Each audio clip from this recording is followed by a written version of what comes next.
Chinese Revolution. So last week in our first class, we studied the making of the revolution, right? What were some of the conditions and factors that led to, the rise of Chinese revolutionary socialist and anti-imperialist forces? We looked at, the century of humiliation at the hands of Western imperialist powers.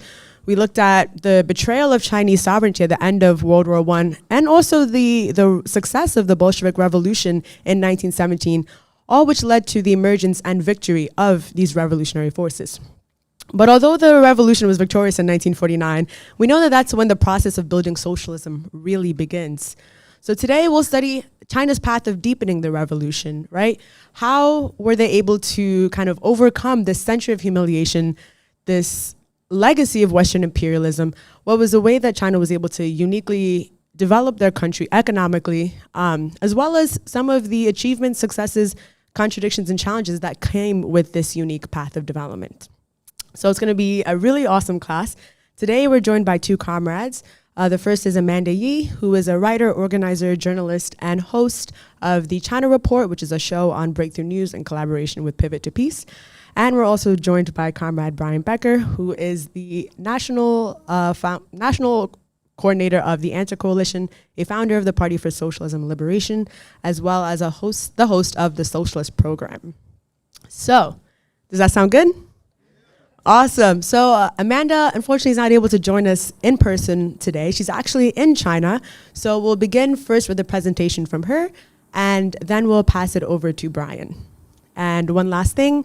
So there's folks joining us in person. If you need bathrooms, masks, or water fountains, it's down the hall that way. And then for our comrades online, this is a hybrid course, so please remember to limit your use of the chat so as to not distract other participants.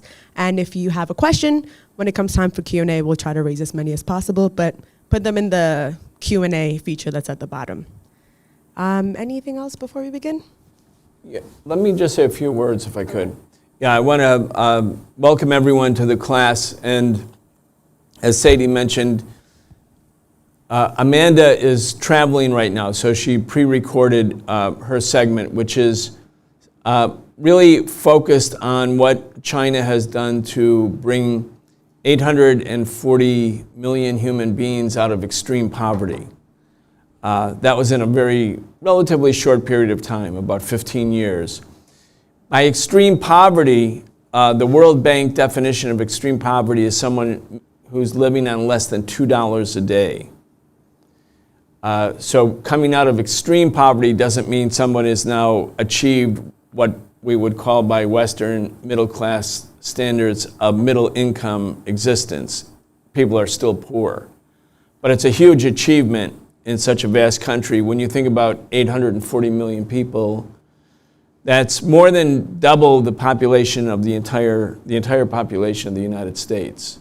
So she's going to focus on that. What I'm going to focus on after Amanda's video is complete are some of the ways to understand what socialism with Chinese characteristics actually means. What does the Chinese Communist Party mean by that? What accounts for its amazing economic development over 4 decades? And in particular, I want to focus on some of the debates within the socialist and Marxist movement, both internationally and inside of China, about China's path of development. Is China socialist? Is it state capitalist? Is it something else? These are debates that are raging within the international Marxist movement, including within China. So we're going to talk about some of those political debates and sort of frame China's economic development within a political framework. So with that said, let's get started with Amanda. Her presentation is about 30 minutes long, and then I'll open up, and then we'll have Q&A.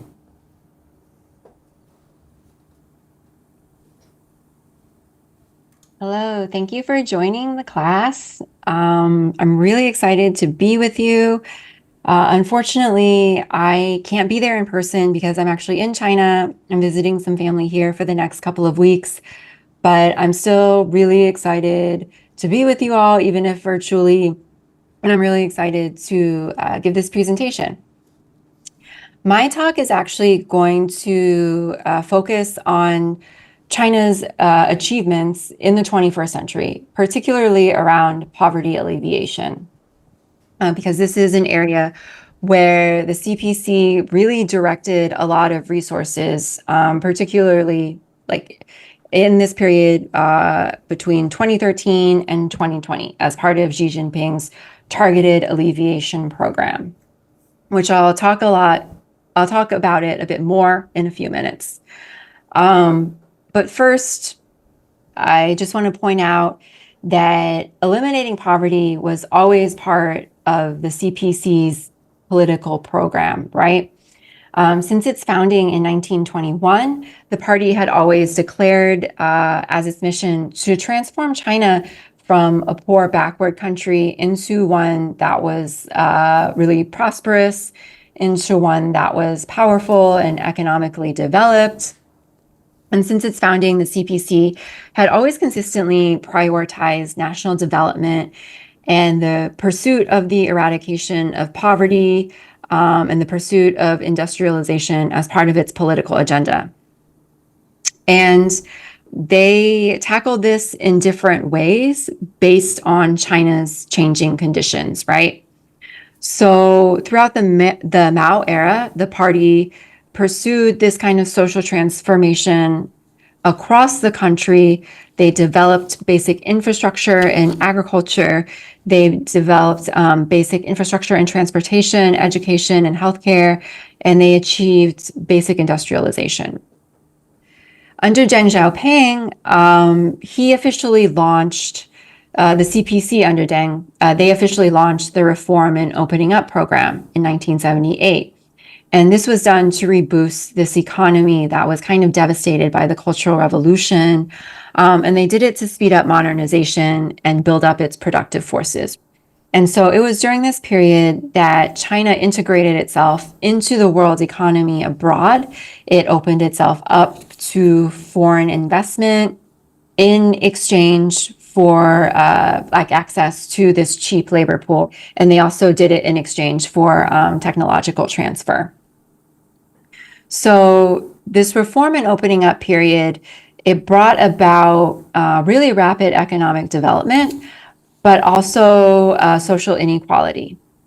It brought uneven distribution of wealth and resources, and there became this very uneven development between the rapid modernization of the cities and the extreme poverty that still existed within the countryside. So in other words, there are a lot of areas that didn't reap the rewards of economic development. And the CPC had poverty alleviation programs to address this over the decades. For example, the 7-year poverty alleviation program that lifted 80 million people out of absolute poverty between 1994 and 2000. But there was still a lot of extreme poverty that existed in the countryside. So with Xi Jinping assuming power in 2012, there was a pivot toward refocusing a tremendous amount of resources toward those in the countryside. So I just want to read this quote from 2012. This was Xi Jinping at the 18th CPC National Congress. He said, "Eliminating poverty, improving people's livelihood, and achieving common prosperity are the essential requirements of socialism. Today, the majority of the population have seen a great improvement in their living standards with the emergence of middle income and high income groups. But there is still a large number of low income people, and it is them who really need our help." And since 2012, we saw this pivot in a lot of ways, particularly in the way the party talked about its campaign against poverty, and they adopted a kind of revolutionary language around it. Poverty became the enemy of the revolution.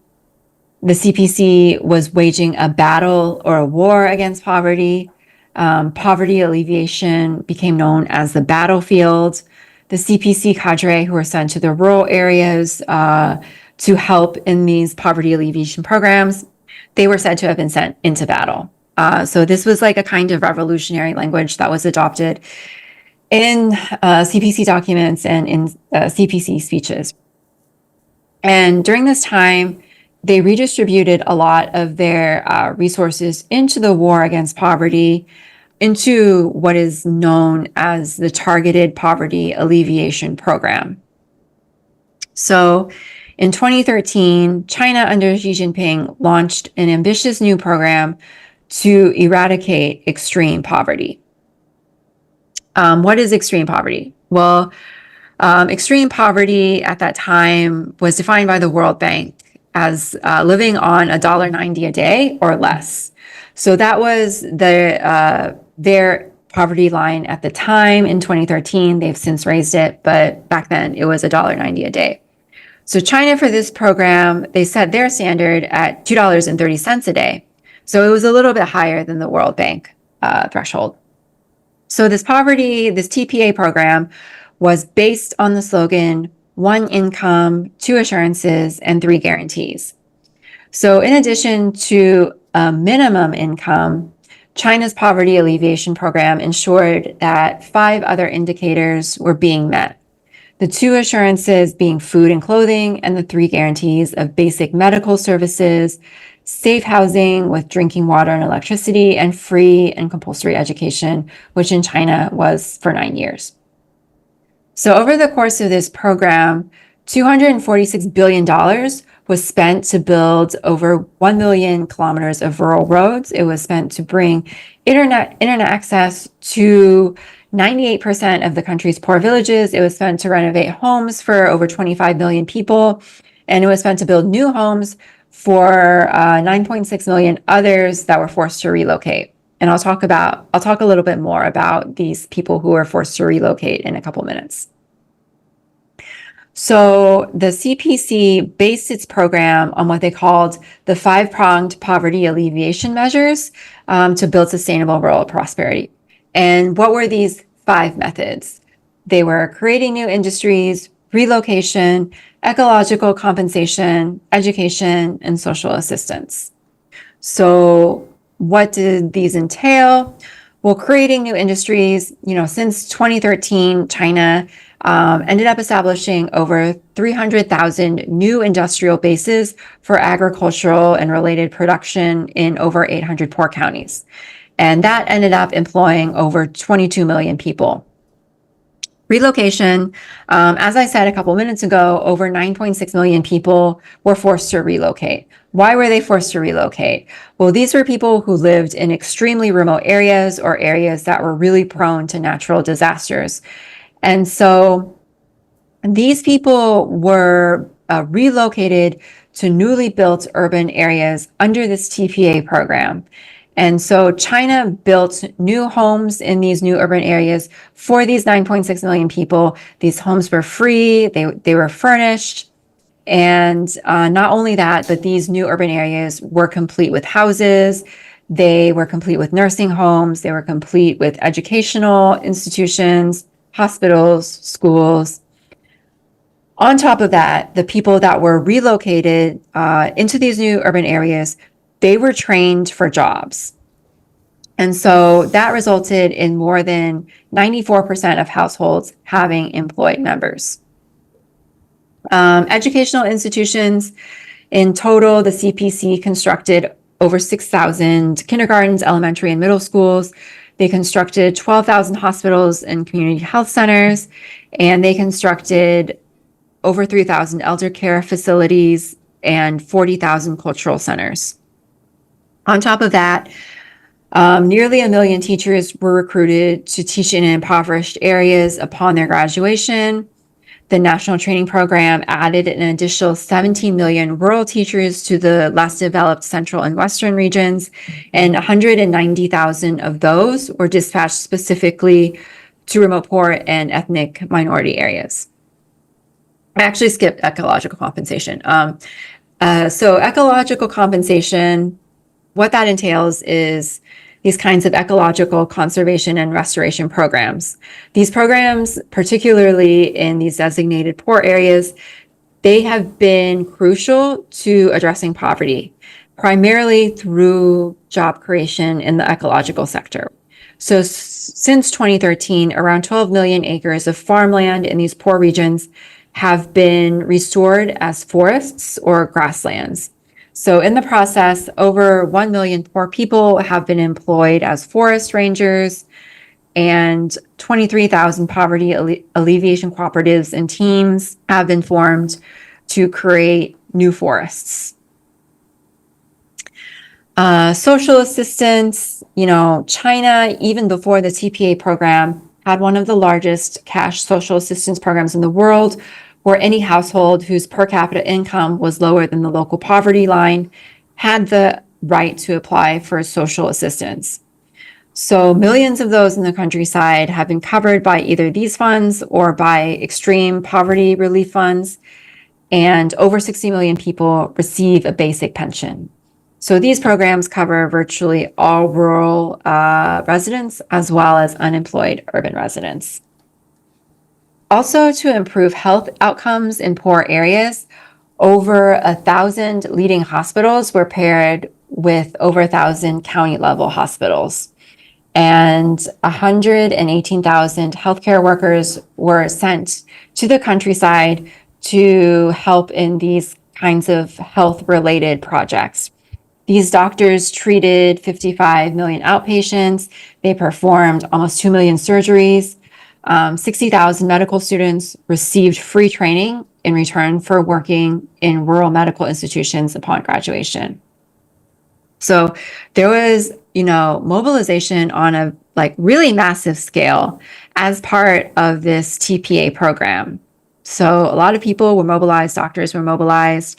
CPC cadre were mobilized as well.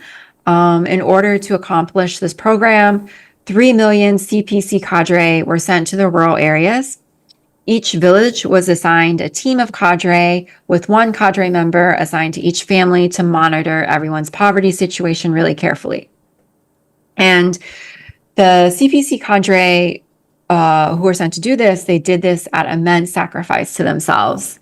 They lived in these really remote villages, in these really humble conditions for really long stretches of time. It wasn't uncommon for them not to see their family for years at a time because they were living in areas that were so remote. It was a huge responsibility. It wasn't a small feat in any sense. Something like 1,800 CPC members even succumbed to these harsh conditions, and they died as a result. But the program was immensely successful. The program ended at the end of 2020. This is actually wrong. This is a typo. In February of 2021, Xi declared complete victory over extreme poverty. And he announced that the TPA program had succeeded, and in just 7.5-8 years, it had lifted the remaining 100 million people out of extreme poverty, effectively eliminating extreme poverty among China's population of 1.4 billion people. So this was a world historic feat. This meant that in total, since China's revolution in 1949, that China had lifted a total of 850 million people out of absolute poverty. And that's a monumental task, right? That number represents 70% of the world's poor. So it's important to note here that while China has eliminated extreme poverty, that's not the end point, right? It's just one phase of socialist construction, and there's still a lot of work to be done. So what's next after this TPA program? What has the government been undertaking in the 4 years since this program ended? Well, since the end of the program, they focused on what they call rural revitalization. And that means expanding these poverty alleviation achievements, trying to even further shrink the unevenness in development while pursuing common prosperity in the pursuit of building a modern socialist country. So rural revitalization means a lot of things. It means ensuring higher incomes, better facilities and infrastructure, improved living conditions for the rural population. And so to achieve this, the government is putting a lot of emphasis on agricultural modernization. So improving agricultural technology, ensuring stable supplies of crops, increasing incomes for farmers, improving food security. In terms of modernizing technology, we're seeing a lot of investment in large agricultural machinery, more investment in drones. And this is all to help free up farmers from this really heavy manual work while improving crop output. Rural revitalization also means promoting more tourism into the rural areas, investing and promoting cultural industries to inject money into those areas to further lift people out of poverty. So this is what you kind of see here. It's, women doing like these traditional forms of embroidery as part of this cultural tourism industry that brings people into the countryside for vacations. And farming vacations have actually become really popular in recent years in China.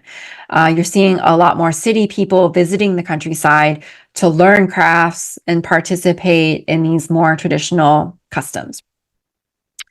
As part of rural revitalization, e-commerce is playing a really important role. Live streaming, they do this through short video platform apps. One is called Kuaishou, and it's kind of like TikTok. Douyin is actually the Chinese version of TikTok, and Kuaishou predates Douyin. And it started as an app where people from rural areas would upload videos of themselves doing like these really silly pranks and stunts. And with the rise of these rural content creators, they began to use this app to sell their products. And so this is what you're seeing here. You're seeing like these three women, they're dressed in like traditional clothing. They're live streaming to sell products. I'm not sure what it is, but they're selling something.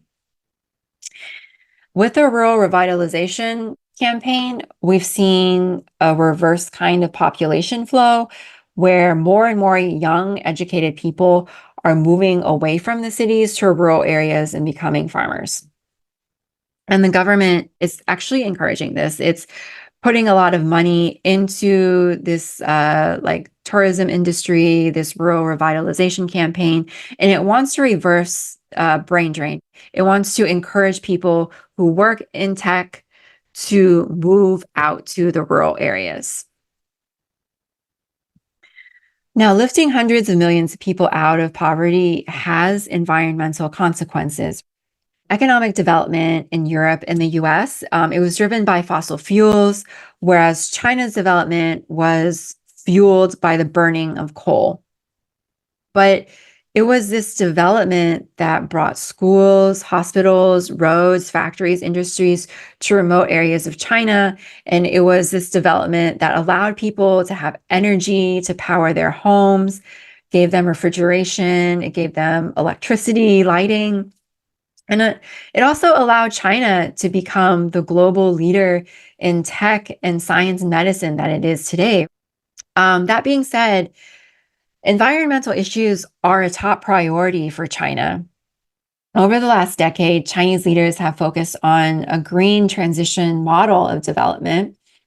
In each of its 5-year plans over the last couple of decades, China has made investments in all aspects of renewable technologies, from solar and wind capacity to green hydrogen to geothermal projects, to research and investment in battery storage and its supply chains. They've also prioritized pursuing decarbonization. At the UN General Assembly in 2020, Xi Jinping announced his intentions to peak carbon dioxide emissions before 2030, and also to achieve carbon neutrality before the year 2060.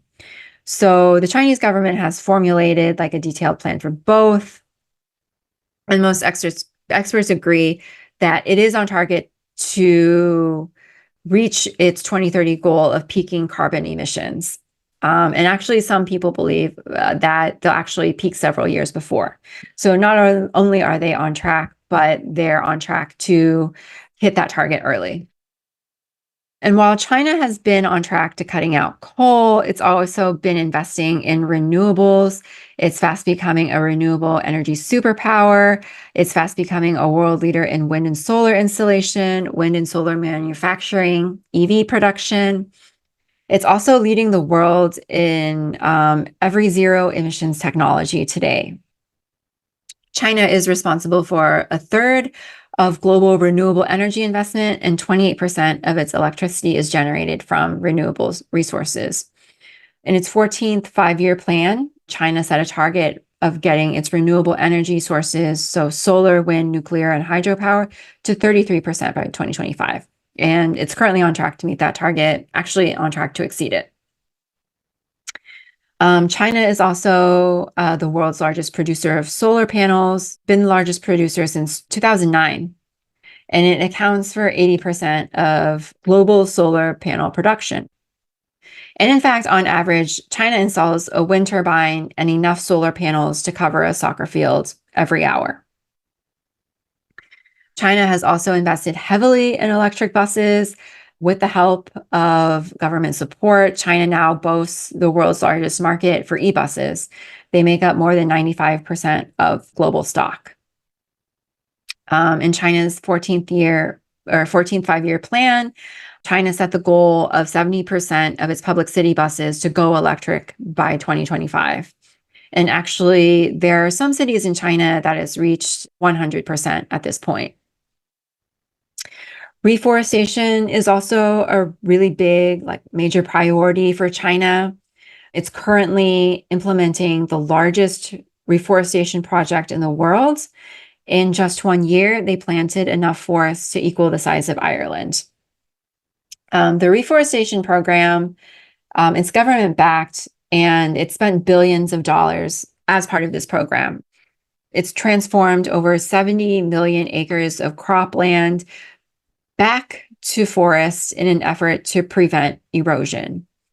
And with this project, China has doubled forest coverage from 12% in 1980 to 23% in 2020. And its target is to reach at least 26% coverage by 2035. China, while undergoing its own green transition, it's now providing green technology to Africa. So this means it could allow the continent to leapfrog these more traditional forms of fossil fuel-based development and fossil fuel-driven industrialization by directly adopting renewable energy sources like solar and wind power. So Africa could potentially bypass this heavy carbon-emitting industrial phase, mitigating a lot of these climate change concerns. And this approach aims to support Africa's development while scaling back some of the effects of climate change. Another thing to keep in mind is that China is extremely susceptible to the effects of climate change. China is one of the most disaster-prone countries in the world. It's prone to droughts and floods. Almost all of China's medium and large cities are now susceptible to floods, and 60% of them experience some kind of flooding every year. How has China addressed this? Well, we're seeing more and more sponge cities crop up. And what sponge cities are, it's a urban development model where they fill urban areas with green infrastructure, with things like lakes, parks, grass, trees, and ponds. And the idea is that these natural elements absorb or soak up like a sponge. They soak up rain and floodwater, and so these cities become more resilient to the extreme weather caused by climate change. In these sponge cities, in a lot of places, instead of the ground being concrete, the ground is made of this more porous material that collects the rainwater, stores it underground, and stores it there where it's really helpful in cases of drought. So yeah, these natural ecosystems, they act like a sponge to absorb this excess flood water. And 30 cities across China have now adopted this urban planning model. Right here, we see the biggest sponge city in China. It's part of Shanghai. So sponge cities, they're a very simple concept, but it makes a world of difference.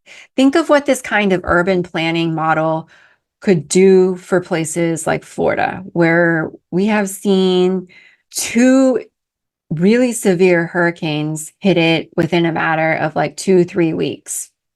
A ton of people had to be evacuated. A lot of people lost their homes. They lost everything they had. Think of what this kind of urban planning model could do for places like Florida, for places along the Gulf Coast that are really susceptible to extreme weather conditions like these severe hurricanes that we've been seeing lately. So China takes climate change very seriously. They work to address it, and there's definitely a lot we could learn from China in terms of that. So in conclusion, in order to fully understand the magnitude of China's development, we have to understand how far it's come in just 25 years, which is really a very short period of time. Before the revolution in 1949, China was one of the poorest countries in the world. It was completely plundered. And millions would die every year of malnutrition and disease. There was a severe lack of medical services. So if you contracted a serious illness, it was basically a death sentence. Now, in just 75 years, China has become a global leader in medical and scientific research. I was just reading a few weeks ago that Chinese scientists have developed this AI algorithm where they use it to develop a detection model with blood samples that are capable of identifying early stage gastric cancer. And in 2 instances, Chinese scientists have managed to use stem cells to reverse or cure 2 different patients of diabetes. So really incredible, just how far they've come in the medical and scientific realms. You know, before the revolution, literacy rate was 15-20%. Now they've achieved near universal literacy. Before the revolution, life expectancy was only 35 years old for men and women. Since the revolution, with the exception of the period that's known as the Great Leap Forward, life expectancy has been on the rise consistently. So a new report put out by China's National Health Commission just a few weeks ago, they confirmed that average life expectancy has now risen to a record 78.6 years. That's higher than the US. China's life expectancy was increasing even during COVID. In the US, it was the exact opposite. In the US, because of COVID, life expectancy actually decreased. So yeah, China life expectancy surpassed the US at this point. So a lot of people may look at China, look at these capitalist elements that exist within it and ask themselves, well, how can they be socialist? And yes, while it is true that private enterprise exists within China, the basic economic agenda is set by the state. The state releases 5-year plans in which they establish policy priorities and set these economic agendas over the next 5 years. Their economy is not governed by the anarchy of the market the way ours is. It's not governed by this short-term profit seeking. There's a long-term vision and there's a long-term plan here. And there's a high level of state intervention and regulation in their economy. And they direct the economy in a way to improve and raise people's living standards. China does have a market economy, but the power of capital, it never rises above the political authority of the state. It's always like regulated by the state. And so private production, you know, these kinds of market mechanisms, they're used simply as tools to build up China's productive forces, bring about modernization, bring about technological development, bring about economic development. These market mechanisms are used to build up China's productive forces. You know, I mentioned Deng Xiaoping's reform and opening up period at the beginning of this talk, and Brian's going to cover it a little bit more in depth. You know, this is a very contentious subject. There's a lot of debate around it. But I think it's really important to keep in mind that it was this period that opened up China to foreign investment and foreign technology transfer to really allow it to overcome its poverty and underdevelopment. At the same time, with this period, capitalist elements emerged. Along with this opening up, there came this new kind of bourgeois ideology, and it produced these kinds of social forces that were hostile to socialism. And now, so you have a segment of society, particularly students and intellectuals, that increasingly looked westward toward the United States and its institutions as an aspirational political model. And that brought about new contradictions in society that the CPC had to deal with. But, reform and opening up, I'll say two things about it, and then I'll end.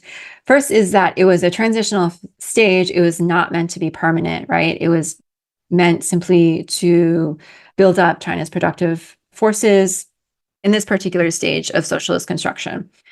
Also, the second thing is that it was because of the reform and opening up era that made China's achievements in the 21st century possible. All the things that I talked about in this presentation, the targeted alleviation program, green transition, in addition to the Belt and Road Initiative, and these kinds of people-centered development projects, like extending railway and energy infrastructure into rural areas, these kinds of projects that may not be immediately profitable. It was because of the reform and opening up period that all these things in the 21st century that has made China so successful and lifted so many people out of poverty. It's what made all of these things possible. And for all the contradictions that reform and opening up brought, the massive poverty alleviation program that came in the 21st century, this world historic feat, it could not have happened without it. And so reform and opening up has to be understood as a critical and necessary stage in China's socialist construction. And so with that, thank you for your time. And I'm going to pass it to Brian, who's going to talk a little bit more about this era.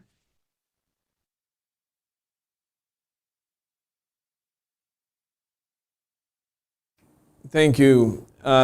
Very thorough report from Amanda, and sadly she's not here with us, but she was able to record that right before she left earlier this week. I was thinking when I was listening to the part about poverty alleviation and all of this intentional directed effort to eliminate absolute dire extreme poverty. Again, bringing 840 million people out of extreme poverty, a huge achievement. And it doesn't mean that those people are now well-to-do. That means they're no longer living in extreme poverty, which the Chinese government basically identified as living on less than $2.30 a day. So are they making $3 a day, $4 a day, $5 a day? You're still poor.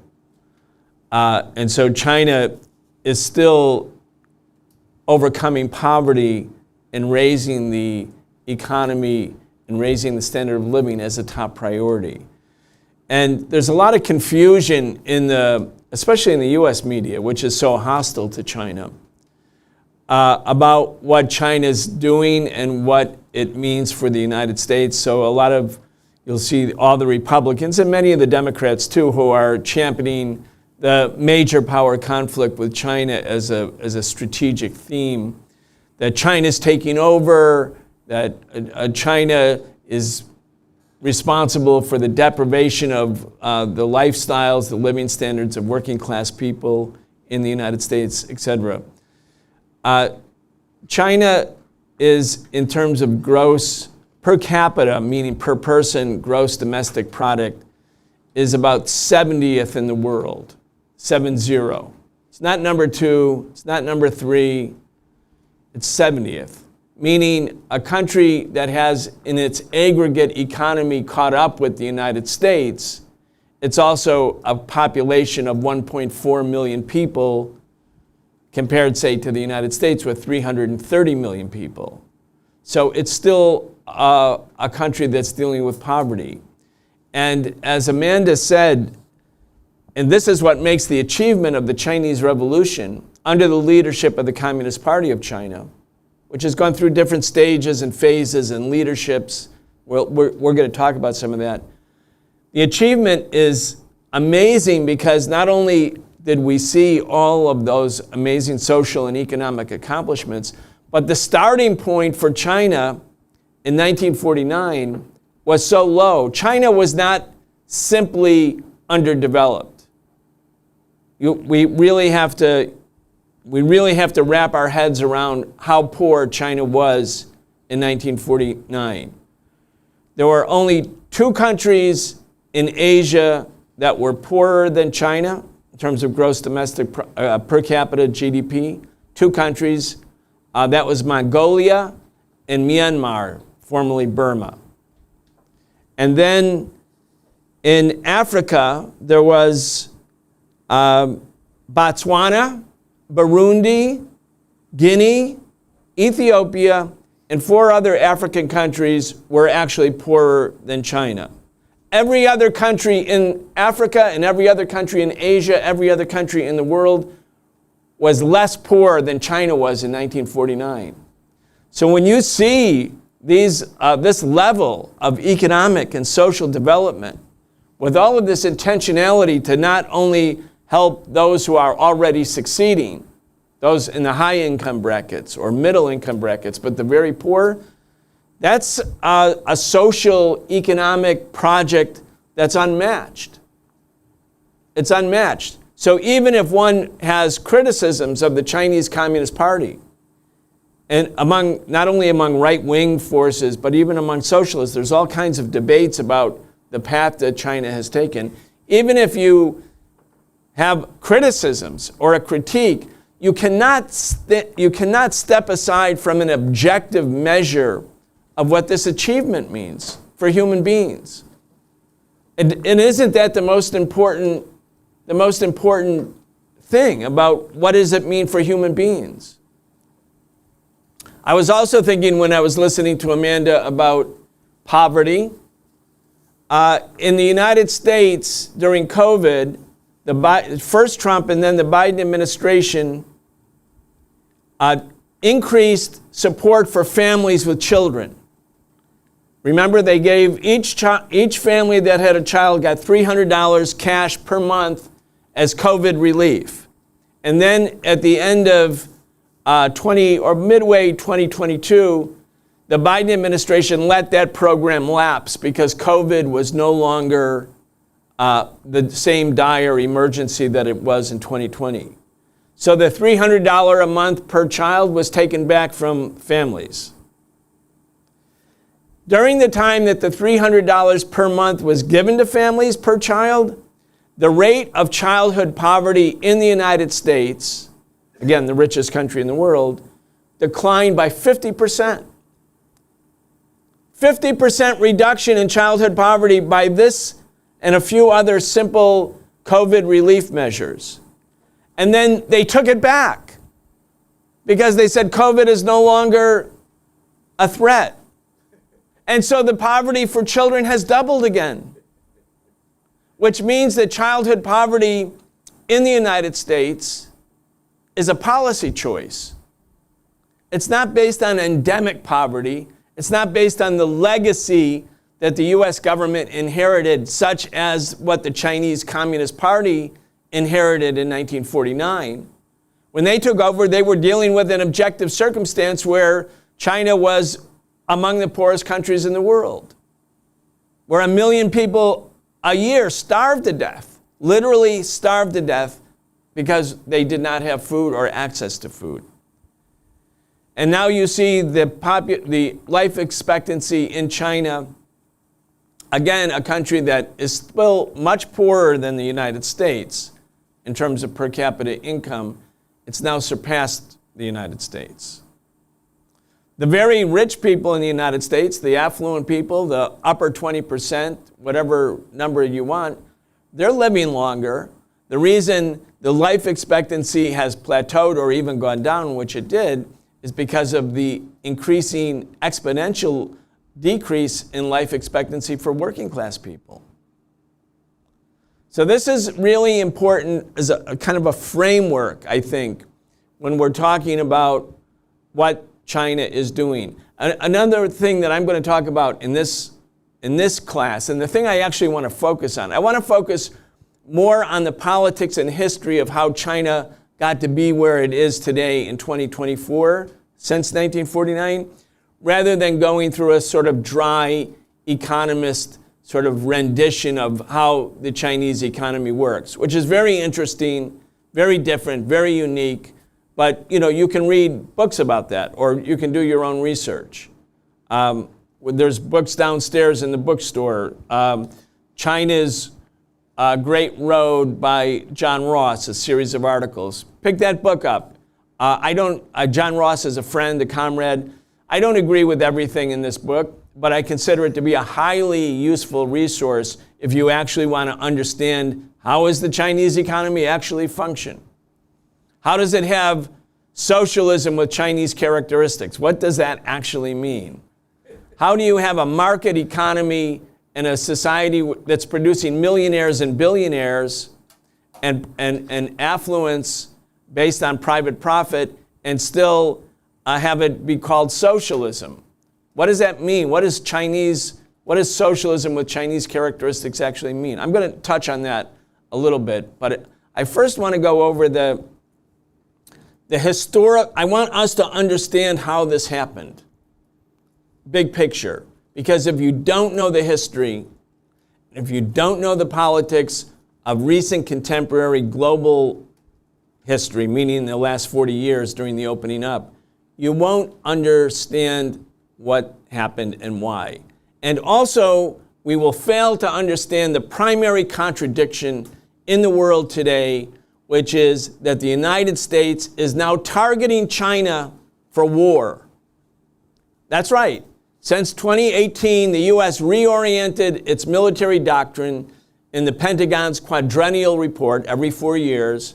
They said the war on terror, which became the military strategy and priority after the September 11, 2001 attacks, that's over. There's a new doctrine, a new strategy, and it's called major power conflict, meaning the U.S. military is now preparing itself, prioritizing, budgeting, training, positioning, and deploying forces for the new enemy. It's no longer Al-Qaeda, it's China. Why? I mean, look at what China's focus is. China's focus is on its own economic development, eliminating poverty. Like, why would the United States want to go to war with China? And by the way, the U.S. went to war against the Taliban in Afghanistan and lost, right? The Taliban is now the government. So fighting China, the U.S. did not win in Vietnam, did not win in Korea, did not win in Iraq, did not win in Afghanistan. But yeah, let's have a war with China. That's a good idea. But what's driving it? Again, we're going to talk about that, but you can only understand the new hysteria against China in the context of the politics and the history of the last 40 years. I want to draw your attention to something Amanda said about the decision of the Chinese Communist Party following the death of Chairman Mao. When Deng Xiaoping became the new leader of the party, Amanda said, China integrated itself into the world economy, and 2, China opened itself up to foreign investment. Now that's true. No dispute about that. That's called the opening up. China invited Western foreign capitalist corporations to come to China, set up factories, set up transportation hubs, begin to produce goods in China, hire Chinese workers, and start to sell products produced in China to the global market. Inexpensive products, because the wages were low, the workforce was highly educated, but wages were very low. And with the new technologies in transportation and communication, shirts and, retail type goods produced in China could be shipped back to the United States and you could buy a shirt for $6, even though it was produced in China and came by ship all the way over to the United States, it still only cost $6 or $9 or $10. Like very inexpensive. Like, how did that happen? How come it's so cheap? Well, we're going to mention how that happened, but my point is that all of that happened because China did allow itself to be integrated into the world economy, and it did invite foreign direct investment. Okay, Mao Zedong might not have been for that policy.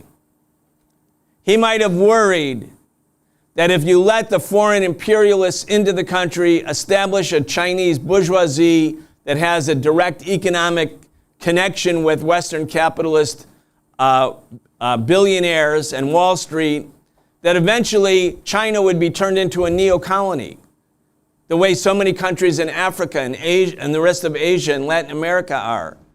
That it's not like a forgiving economic environment, that you have to think, as Mao said, that the Western capitalists are like vultures. They don't want to develop China, they want to extract from China. They're seeking maximum profit from China.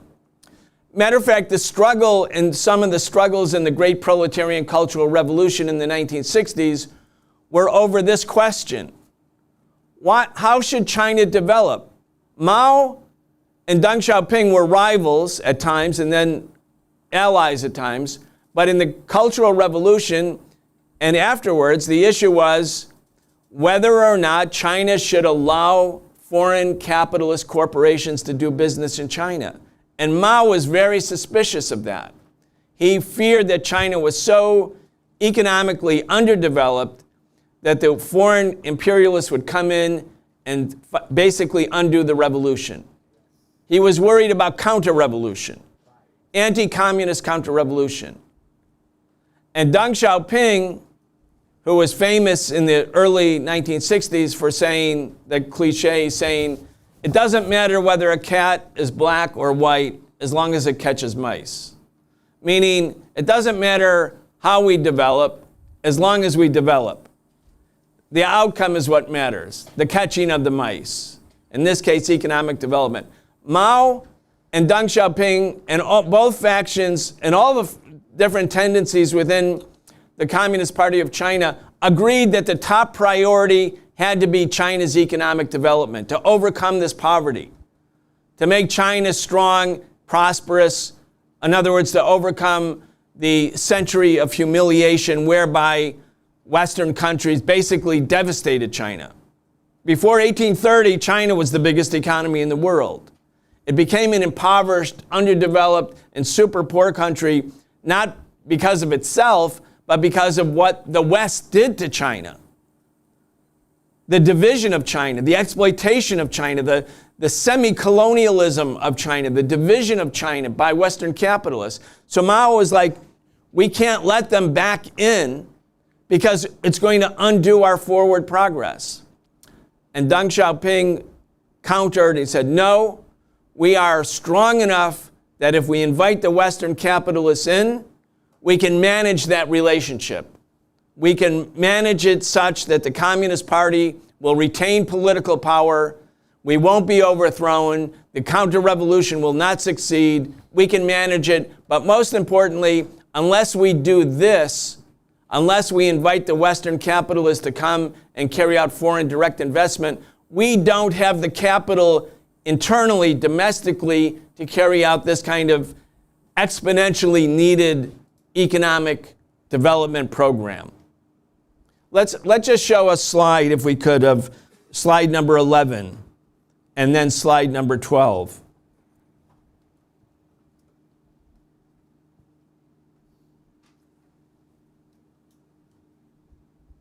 Okay, so that's Shanghai. Beautiful, shining, modern city. And then the next slide of Shanghai, that's Shanghai from 1990 and 2019. So you can see in these 30 years, like a vast, I mean, this is, Shanghai is the industrial heartland of China. I mean, so it wasn't a backwater. But look at the difference. And Deng Xiaoping's argument is that we have to get capital inputs here in order to have the wherewithal to develop the economy. Okay, so that's basically, and I'm giving it a vulgarized version, but in short, the dispute between Mao and Deng Xiaoping, or Deng Xiaoping and earlier Liu Shaoqi, who was Deng Xiaoping's main ally, and who was also targeted during the Cultural Revolution. Their argument was not over what the priority for China should be. They agreed the priority was economic development. The question was, what tactics?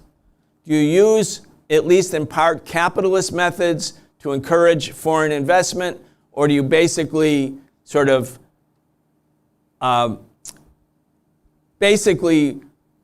prioritize China using its own resources, as the Soviet Union had done in its rise from 1917 to 1980. And China and the Soviet Union, using only its own internal resources as a communist-led socialist government, had also become the second biggest economy in the world. I mean, they had major achievements and never had suffered a depression or a recession. It was a planned economy. But the Soviet Union, having been blockaded from the world economy, had to rely on its own resources. Luckily for the Soviet Union, for Lenin and the leaders who came later, Russia was a big country, the biggest landmass in the world, vast natural resources. So if they had to rely on themselves, self-reliance, they had a lot to work with, even though they were economically and industrially and scientifically underdeveloped in 1917. And where, again, like China, most of the people were illiterate in 1917. Okay, now I've framed it. We know what Deng wanted to do. We know what Mao wanted to do. They had the same goal, economic development, but using different methods. So going back to Amanda's point in the beginning of her recording, she said, China integrated itself into the world economy, okay? The opening up, and China opened itself up to foreign direct investment. Okay.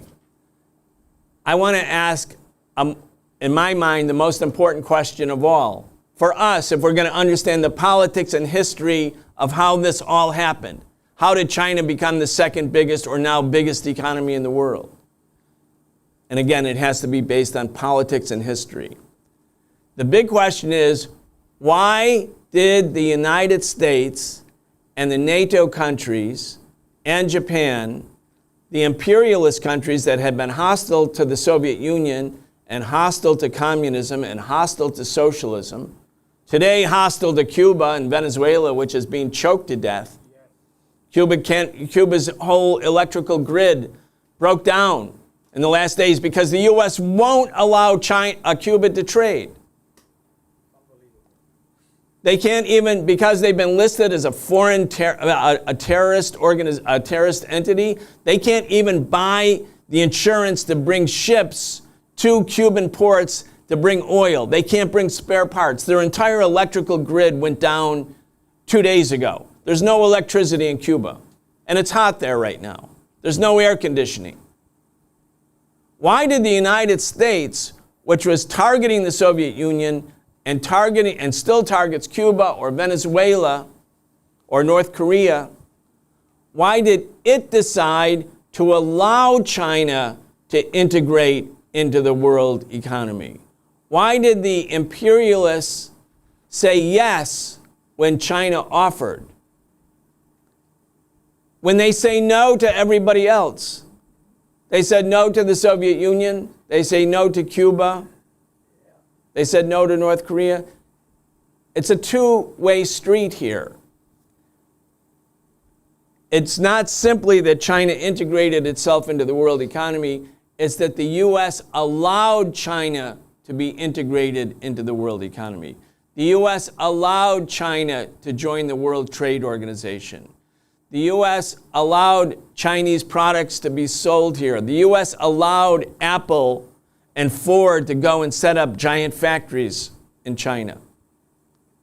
In 1974, 5 years before the opening up started, that's when Deng Xiaoping met with Jimmy Carter. We have some images of Carter and Deng Xiaoping together.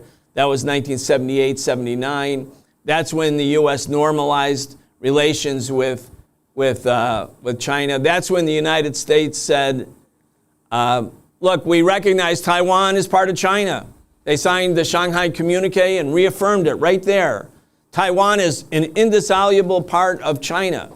We recognize that there is only one China, we the Americans. And Taiwan and China, the mainland China, they'll work out the status agreement between the two entities based on their discussions, no one else's. So the Carter administration basically conceded to China that Taiwan is part of China. The U.S. did that 3 separate occasions. The Shanghai Communique in 1972 when Nixon signed it with Chairman Mao. 1979 here with Deng Xiaoping and Jimmy Carter. And again in 1983 or 84. Now you have the U.S. government about preparing to go to war with China over Taiwan, which it insists that Taiwan must be independent. Well, the U.S. said then Taiwan is part of China. Way more a part of China than Hawaii was part of the United States before 1998. And a lot closer to the mainland than Hawaii, which is thousands of miles away. Why did the U.S. do it? That's the most important understanding to unlock this mystery. And to understand it, we have to understand the politics of the 1970s. And I'm gonna try to do my whole presentation, then we're gonna have Q&A. After the 1949 victory of the Chinese Communist Party, and I think we have pictures of Chairman Mao up on Tiananmen Square in the imagery. The Chinese, there's Chairman Mao. He's in Tiananmen Square. That's October 1st, 1949. His basic, what he's saying there, his speech, is he's not saying long live socialism in China. His main theme was China has stood up. China has stood up. He didn't put it on the basis of communism or socialism or ideology per se. He was like, we are now uniting our country. We are now unifying China, which has been mercilessly divided by foreigners, by Westerners in particular. And we're going to form our own path of development. But he is the leader of the Communist Party of China. And the Soviet Union was an ally. And the Communist Party of the Soviet Union was an ally. And immediately Mao left China. He only left China one time in his entire life. He left right after this speech, which is quite something, having just taken power after a 22-year-long civil war.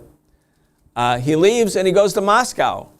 And he spent many months meeting with Joseph Stalin, who was then the leader of the Soviet Union. And out of those meetings, there was an agreement to form a Soviet-Chinese friendship alliance, whereby not only did both countries pledge that if the imperialists attacked one, the other one would come to their defense, but the Soviets agreed to bring in Soviet industry, Soviet economic advisors, Soviet technicians, Soviet scientists to allow China to start to grow and develop. And between 1949 and 1959, the Chinese economic model relied in great part on Soviet support.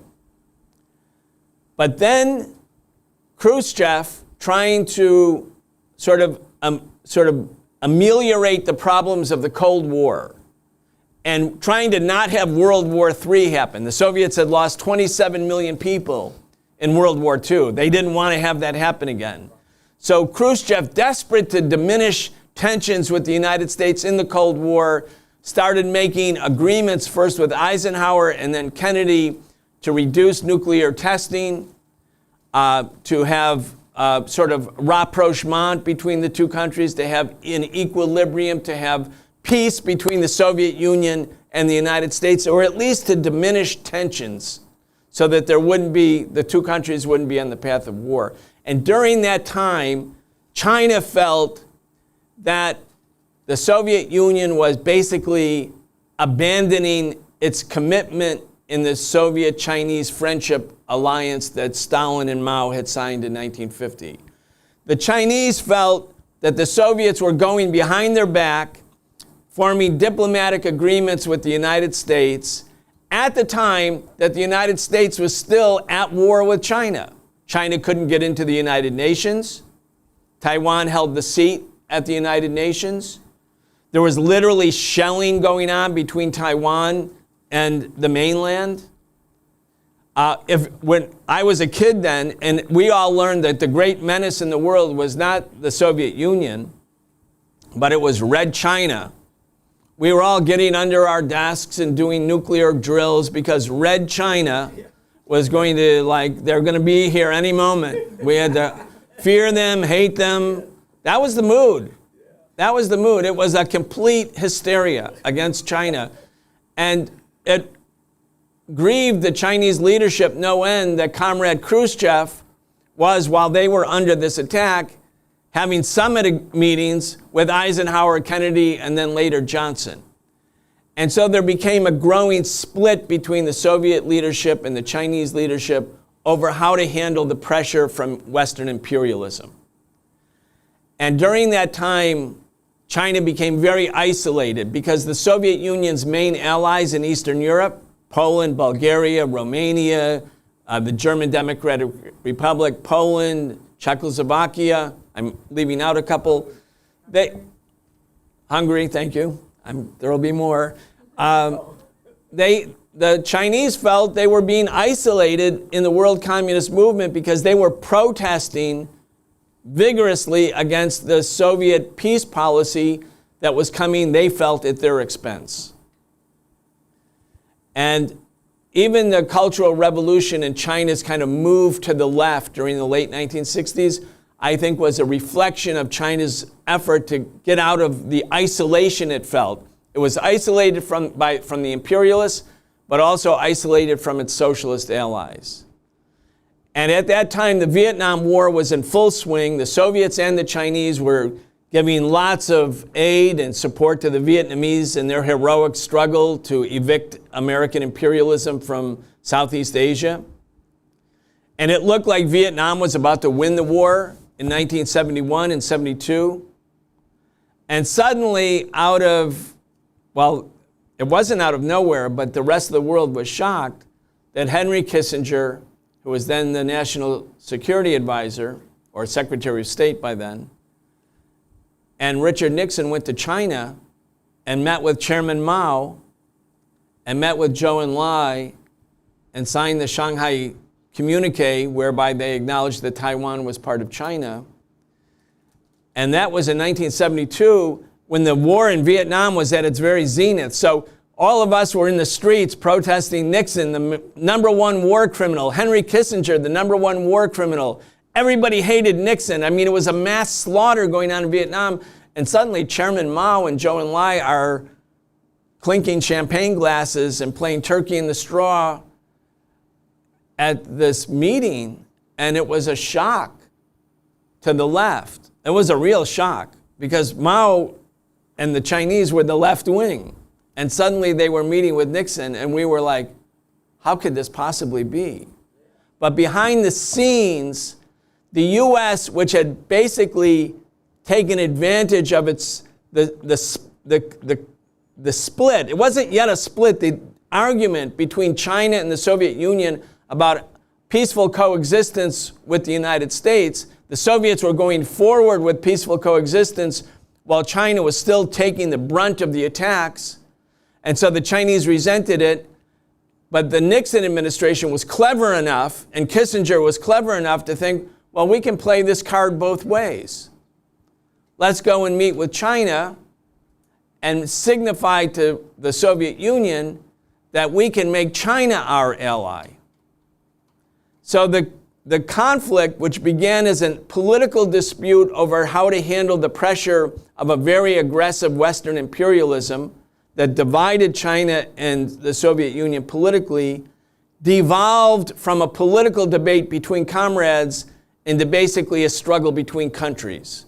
So even though China was communist-led, Soviet Union was communist-led, both of them were now competing with each other to win the favor of the United States and Western imperialism so as to take the pressure off of themselves. And in the late I'm going to go kind of fast here, but I think this is important history just to have some context. So the U.S. loses in Vietnam in 1975. It loses in Cambodia in 1975. It loses in Laos in 1975.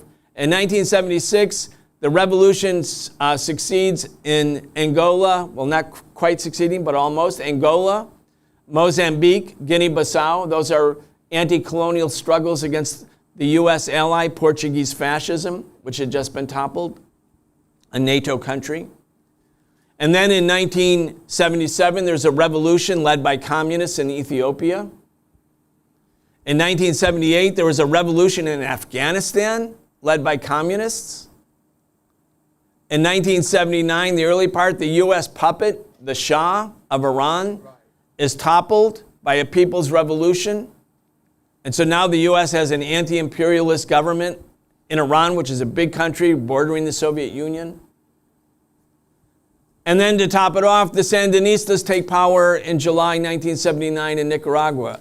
So from 1975, the defeat in Vietnam, to 1979, in those 4 years, it looks like the U.S. empire is completely in decline. And the communists and the revolutionaries and the anti-colonial forces all over the world are winning. And really, we thought, people who were, I was in my early 20s then, young activist organizers, we thought, yeah, the world's going socialist. 2/5 of the world or more was now living in governments under the control of socialist or communist governments. And it was at that time that the United States, and including the right wing of the United States, including Ronald Reagan and the Pentagon, decided to make a strategic move to normalize relations with the People's Republic of China. That's why we had the Carter Deng Xiaoping meeting in 1979. And they said to China, we will defend you against that Soviet menace that you're facing. We will help China we will help the People's Liberation Army against the Soviet socialist imperialists, as they called them. We are on your side, China. And they offered to allow China to integrate into the world economy as part of a quid pro quo for China being, at least temporarily, a political ally against the Soviet Union and against the socialist camp. Again, I started this presentation by asking the other question. Amanda said they decided to integrate in the world economy in 1979. The question is, why did the imperialists let them when imperialism is so hostile to China? And it's for this reason. It was a geostrategic political calculation on the part of U.S. imperialism's Pentagon and CIA. But then there's another element, which is if you go to Ford or American capitalist corporations and say, look, guys, you can now invest in China and you can pay workers in China 1/10 of what you're paying workers in Flint, Michigan, and you can have the cars sold overseas.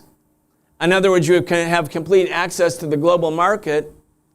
And you could even have possibly access to that Chinese market, where 1 out of every 4 human beings in the world at that time was Chinese. 1/4 of the world's population. You can go in and set up shop, do great business, make lots of money, hire Chinese labor at very low wages, and then sell products internationally as cheaper products because the costs of production are lower. And this can curb inflation, which had been ravaging the United States in the 1970s. So it's kind of, the Chinese today say win-win. Our development doesn't have to be at your expense. Like, why can't we all cooperate? Win-win. Make sense? Well, at that time, it was win-win for U.S. capitalism. They could go in, they could sort of make China an ally against the Soviet Union, and they could develop the Chinese, not the Chinese economy. They never expected the Chinese economy to develop like this. They thought they could go in and super exploit China, and that China would end up being a neo-colony, like the neo-colonies in Africa, and that the U.S. would eventually overthrow the Communist Party of China, and that the new capitalist class in China that had been allowed to grow would be the agency for the political toppling of the Communist Party, and that eventually China would go the way of the Soviet Union, that China would become no longer under the leadership of a socialist government. So there was a political, geostrategic, and an economic incentive by the U.S. to integrate China into the world economy. Now, if you listen to Marco Rubio today, or any of the members of the U.S. Congress, there's like 110 bills in Congress right now against China. Like every other day, another congressperson introduces some bill. They're competing with each other to see who can be more anti-China. And they blame China for homelessness in America. They blame China for COVID. They blame China for low wages. They blame China for everything. And you would get the impression that the Chinese government somehow went into Wall Street boardrooms in 1979 and 80 and put a gun to their head and said, now listen, you have to come to China and you have to invest billions and tens of billions and hundreds of billions of dollars in our economy. You must do that. And if you don't, something bad's going to happen to you. As if Wall Street capitalists have been taken hostage by China. That, if we listen to Trump, is like, they're killing us. The Chinese are killing us. So what did the Chinese do? Unlike what the anticipation was of Western imperialism, the Chinese government allowed the capitalists to come in. They allowed them to make lots of profits. They allowed China to be in the first stage of economic development, of opening up, sort of an export for low-priced products around the world. But the Chinese government said, if you're going to come into China, you have to form a partnership with Chinese companies. And you have to share the technology. We're not simply going to be the assembly line. We want to see the designs. We want to see the engineering patents. We want to see all of the elements of the productive process. And even if you still own them, we want to learn about them.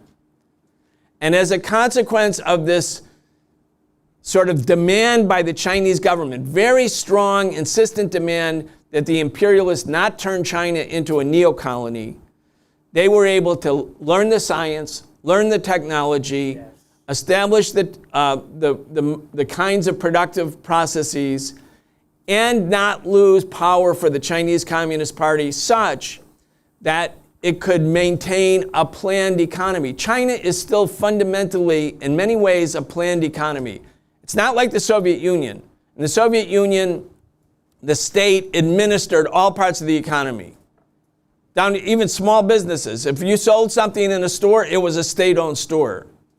What the Chinese decided to do in 1990, they had a slogan that said, let go of the small and hold on to the big, meaning let go of the smaller enterprises. And there are 40 million enterprises now in China. About 1 million of them are either state-owned or partly state-owned. But that part of the economy is the strategic part of the economy. And also, the Chinese government has has a system whereby the banks have been nationalized. The banks are under the control of the state. So how is credit delivered? What are the priorities?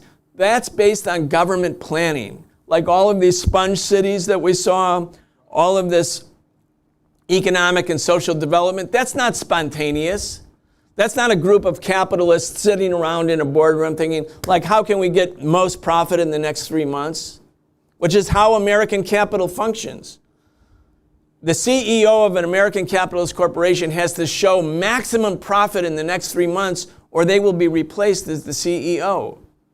China has allowed a limited market economy, but the strategic engine of the economy is not motivated by the profit margins of the particular enterprise in a particular length of time, like a 3-month period, like a quarter. That allows China to do strategic planning so that state-owned enterprises or private firms, but are dependent on bank credit, are directed in terms of what they produce, where they produce, and so on. Can we bring up the map of it's the graph of China's cities and towns. It's like number 14. Sadly, I'm not going to use most of my slides because next one, I think it's that one. Okay, go back. That one. No, the one with the blue. You're almost there. There we go. Don't move. All right. So you see these categories. The blue is Eastern China, beige, Central China, yellow, Western China, green, Northeast China. So these are the administrative divisions of China. So in the beginning, in 1979, 1980, 81, you see the coastal cities were set up as the place where special economic zones were created, allowing foreign capitalists to come and invest there, hire Chinese workers, and basically they didn't have to pay much in taxes, maybe no taxes. In other words, they could just come in and do business and make lots of maximum profits. This part of China developed a lot because of all of this technology input into the East. Xi Jinping, after having taken office, formally in 2013, but before that in 2012, and then again when he was reelected 4 years ago, he said, the country's developed a lot, but it's not developed evenly. We have to develop the interior parts of the country. We have to go to the West. In other words, they are now allocating and directing fixed investment capital in other parts of China so that the inequality where parts of the country got richer and other parts of the country were stagnant, or not stagnant, that's hardly stagnant, but not as rich, that balance can be achieved. Again, these are all the instruments that are in the hands of the state. Xi Jinping also said when he came in that China had allowed this flowering of the private market and people getting rich, including, China has 800 billionaires, about the same number as the United States. It has thousands of millionaires. There's income inequality. He said, but we are now reaffirming our goal by 2050 is to move China to become, I can't remember the exact word, somebody else will remember them. Moderately prosperous socialist country. I thought, are we already moderately prosperous? Or I don't know. But the point is, reaffirming the socialist goals of the project. That it's not that the stimulus of using the market was to develop the productive forces so that you could actually have socialism. Now, I'm gonna start to wrap up here so we can do Q&A. We've covered a lot of ground here. I want to just go back to what do we mean by socialism? What did Marx mean by socialism? Because many different entities call themselves socialist at this point, and so some definition would be worthwhile. When Marx and Engels wrote the Communist Manifesto in 1848, they thought socialism was on the horizon, and where would it come first? Where capitalism was most developed. They thought socialism is the next stage after capitalism. Capitalism develops the means of production, the productive forces, but it's unequal, and it's damaging to the environment, and it's damaging to life in many ways.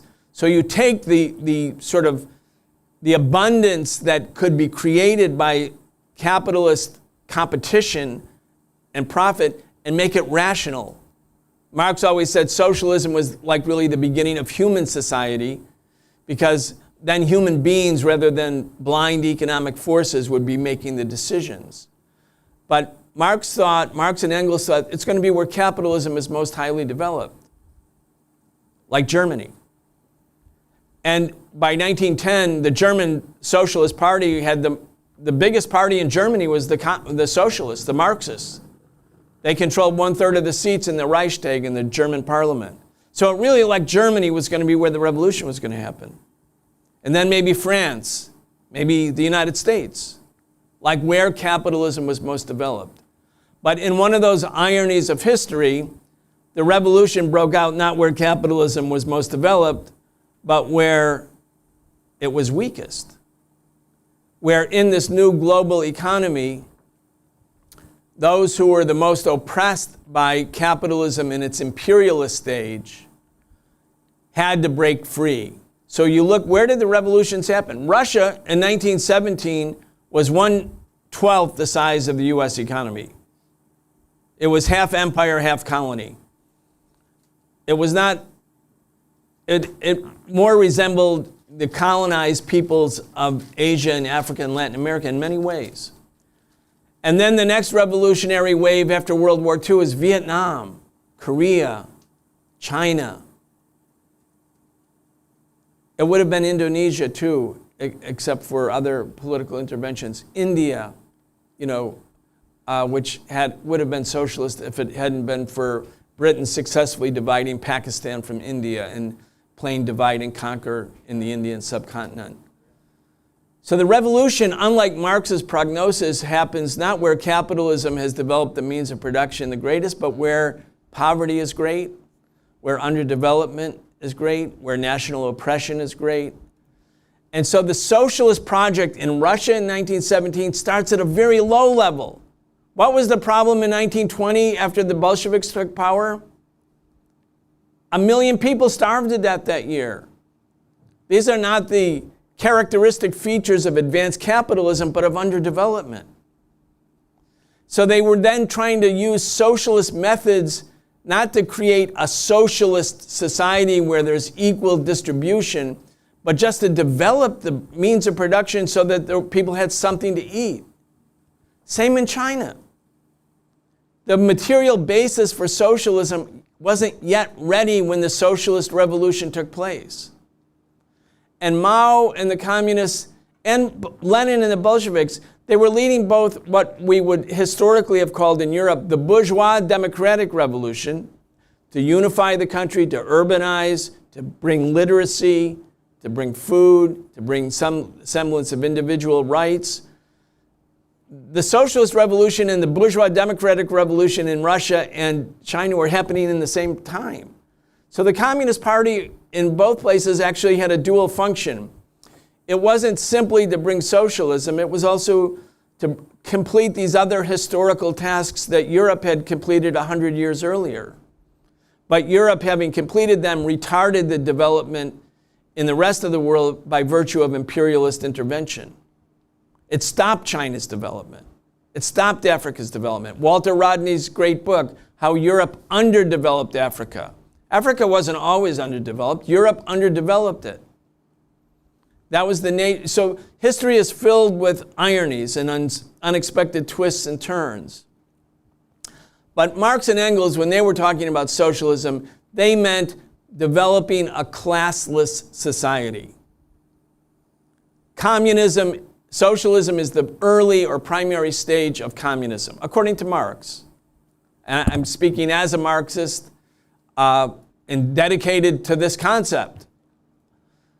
So what does classless mean? It means basically that human beings are equal. At birth, everyone's stomach is equal. In terms of our need for food, we have an equal need for food. We have equal opportunities. That doesn't mean we're all going to be the same, because people are different. They're not all equal. They're not all the same.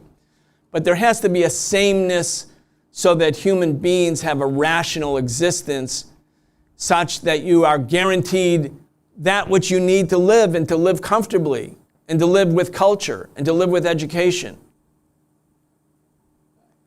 And that Marx and Engels were projecting that capitalism had made that possible if the capitalist mode of production could be transitioned to a rational political system that they called socialism, such that this abundance of products, goods and services could be distributed equally. And that, and this is the key, the kicker to the thing, that socialism could only be achieved when society had reached a period of abundance. That's like an important thing to just take note of, a period of abundance.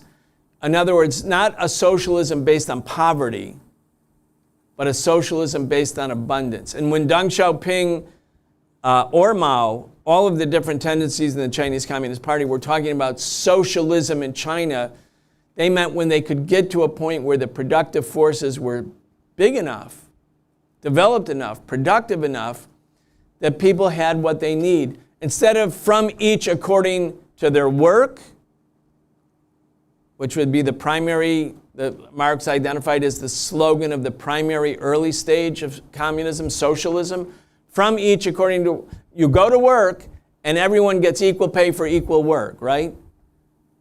But as Marx pointed out in a pamphlet called The Critique of the Gotha Program, equal pay for equal work does not create equality.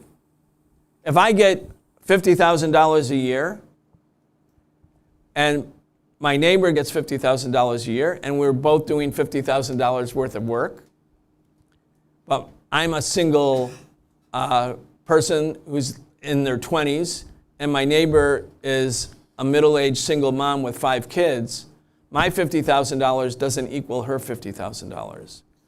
In order to have equality, you'd have to have inequality because she needs more than I need, right? This is also the notion of affirmative action.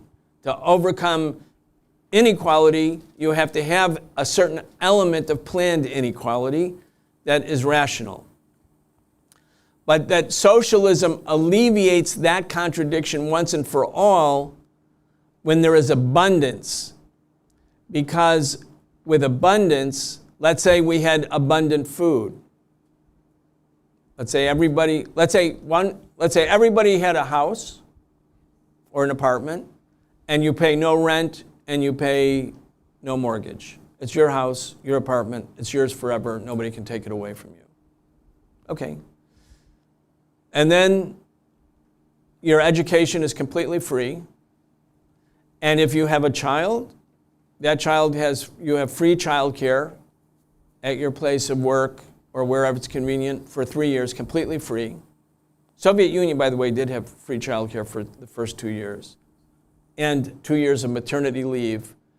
1 year paid maternity leave, but 2 years paid maternity leave if they couldn't find childcare at your workplace. So women who gave birth had that, and that was a poorer country. That's not like America. So then, what about food? If food is abundant enough, you go into the supermarket, and instead of going to a cashier, Amazon now has cashierless stores. But they're noting that you've taken so many products and they're charging you on your Amazon Prime account. Well, with abundance, you don't pay for the food. You inventory, I've just taken a dozen carrots, dozen eggs, this and that. You checked out for planning purposes. We need to know how much food came out of the store.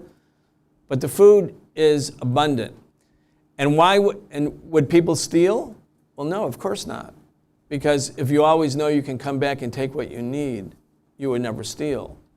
So Marx and Engels were saying a classless society based on socialism having developed the means of production post-capitalism and having a political system creates a system of abundance whereby the class divisions in society start to erode and human behavior and custom rules.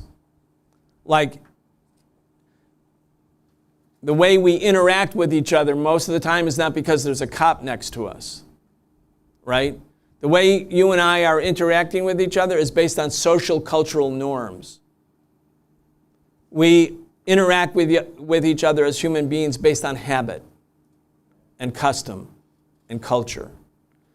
And so in a society where there's abundance, there no longer needs to be a cop at the gate, at the doorway, at the Whole Foods, at 23rd Street and 7th, or anywhere. You don't need a cop because nobody's going to steal, because everyone knows the norm. Don't take more than you need, but take as much as you need and inventory it on the way out. So Marx said prior to that, any talk of real socialism or communism is utopian. He was against utopianism. This may sound utopian, but he was saying this is the material basis for socialism. You can't impose ideas of equality and sharing in conditions of scarcity, dog-eat-dogism, and where people don't have security. You have to provide those things first. And so Deng Xiaoping said, and Xi Jinping reaffirmed in 2012, that's our goal. I'm going to end on this note because I don't want it to sound too rosy. When you introduce capitalist property relations, as the Chinese government did, in order to develop the productive forces, you'll also intensify inequality. And also the political sort of compass for society isn't about how great it is to be equal, it's how great it is for me to succeed, how great it is for me to make money, how great it is for me to have more things. And so the erosion of political consciousness truly happened in China.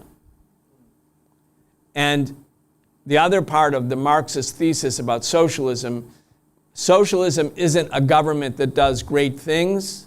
Socialism is a society of new human beings, of human beings who have transitioned vis-a-vis the processes that I talked about, such that they are new human beings, or on the verge or cusp of becoming new human beings, so that human beings reorganize society along these lines. It's not a matter of the government having more welfare benefits.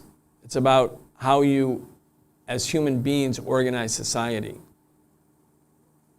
That's really important.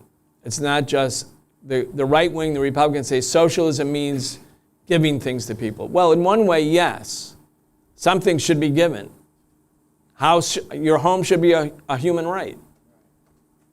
Adequate income, human right. The right to go to school, free, same with childcare. These things have to be rights, not just the right to vote every 2 or 4 years for who's going to oppress you for the next 2 or 4 years. But it's not just about that. It's about how we have evolved in human society. And so China is playing a balancing act.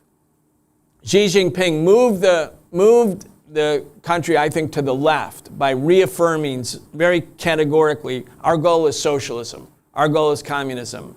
Let's not forget about Chairman Mao and what the lessons of the Chinese Revolution. He's trying to increase political education, but that's after a period of significant erosion of political education in the Chinese population and the loss of socialist ethos. I had a friend who was a member of the Chinese Communist Party. She was working in Washington, D.C. She was working in, well, I don't need to talk about what she was working in, but she had a very good job, very smart person. I had coffee with her once. I said, well, now you wouldn't ask the question because of the witch hunt against China, but I said, are you in the party? And she was like, yes, I'm in the party. And I said, let's talk about Marxism. And she said, well, I'm not a Marxist. And I was like, but it's a Marxist party. And she said, well, I had to be in the party in order to get this job. I mean, it's one thing to be in the Chinese Communist Party in 1945 when joining means you have a good chance of dying. But once you're the ruling party, many people want to join the party because it's a ruling party. It's a way to get a good job, get a leg up. And that has the erosion of political consciousness. And when we got done talking, she said, "This is the best discussion I've ever had about Marxism. She said, I think I am a Marxist." And I was like, wow, that's a bad sign. Now that was before Xi Jinping. This was like in 2010, I think. In other words, Xi Jinping, when he came in, he carried out the anti-corruption campaign. 2.3 million, I've seen these numbers, it could be a few 100,000 less or a few 100,000 more, officials either in business or the government or the party have been prosecuted for corruption. Corruption is a cancer that goes along with capitalist property relations. When you're telling people, get rich, get rich, get rich, they have a tendency to want to get rich by any means necessary. Their ethical standard is corrupted.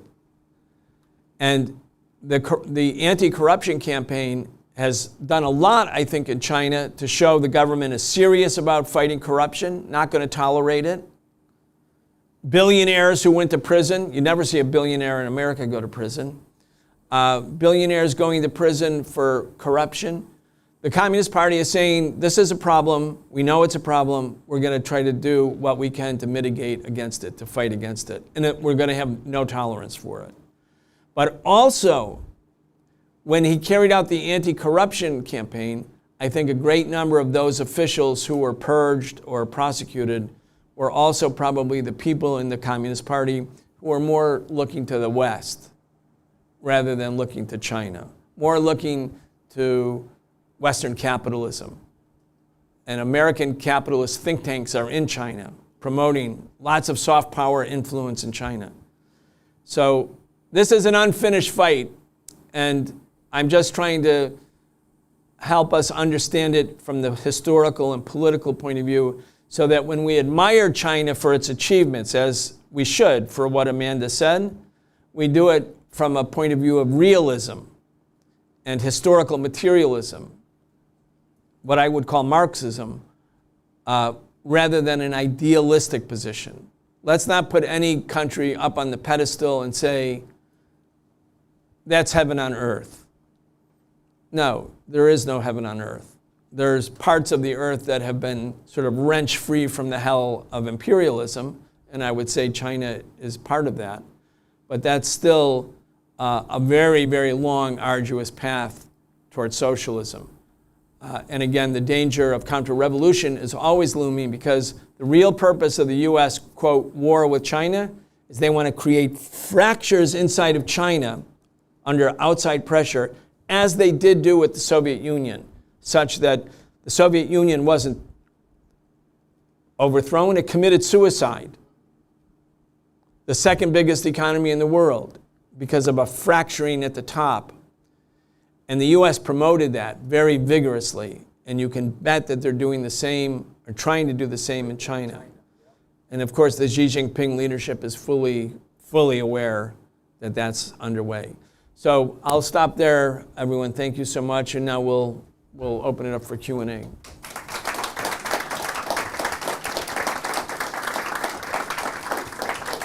Amazing. Thank you so much, Brian. So we have about an hour for Q&A. So let's start off in person. Remember, if you have a question, please raise your hand and I'll bring you the mic. And then for our comrades on Zoom, if you could type your question into the Q&A feature, and then we'll try to raise as many as we can. Brian, do you want to do maybe a round of 3, and then we'll see how we feel? I think we should stand up and stretch. Don't you think we should I like do a that. little? Let's do it.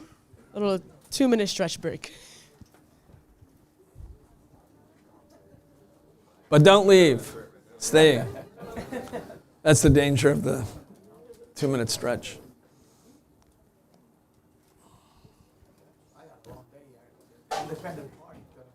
Oh wow.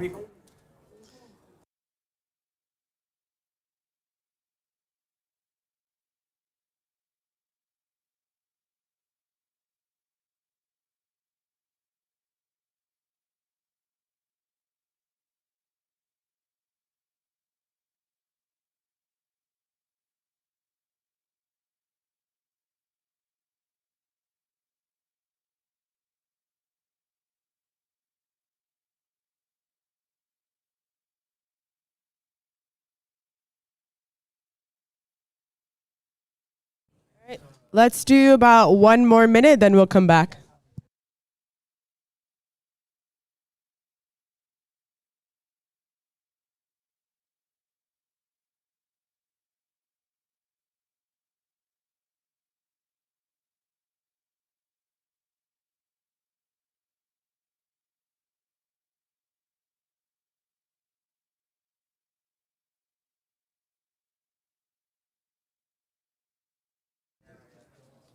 All right, we'll have about 30 more seconds and we'll start Q&A.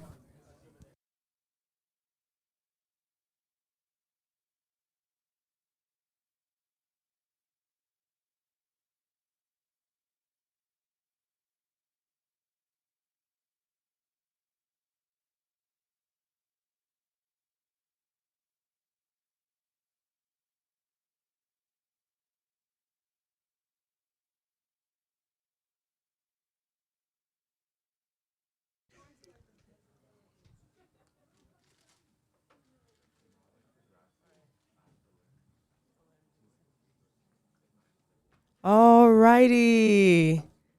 Let's get started. So if you're in person, can you raise your hand and I'll... Okay. Let me survey the room. Hi. I have a question about if there was any relationship between like the reform and opening up and Soviet Union new economic policy. I think if it's like if the NEP lasted like 5 years, why did they not continue the way that China might have? And how did they transition into like a fully planned economy, and why maybe in the reform and opening up they only did it for very significant industries?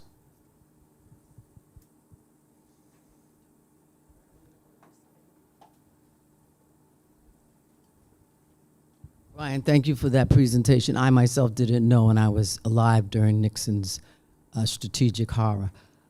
You said you'll answer this later, so people, I have to go. But the question is, in this country, we also have fracturing, and what could we do so that we on the left could stop fracturing and find a way past the divisions so we don't allow what can happen in China or has happened in Soviet Union to happen here. Thank you so much. All right, thank you.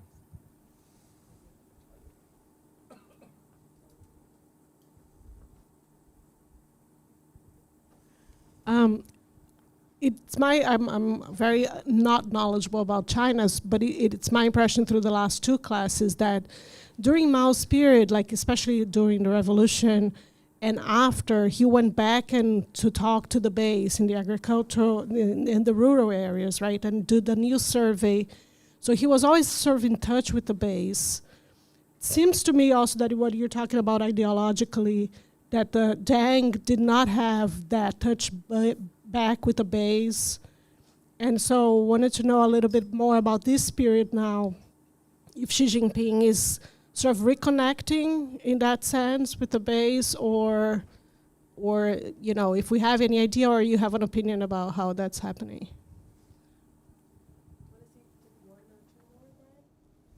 Yeah.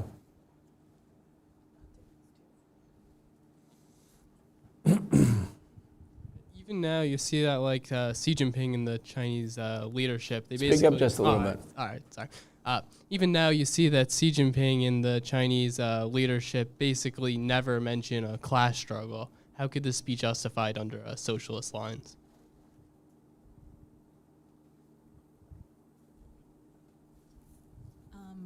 Thanks a lot, for the presentation. Learned a ton.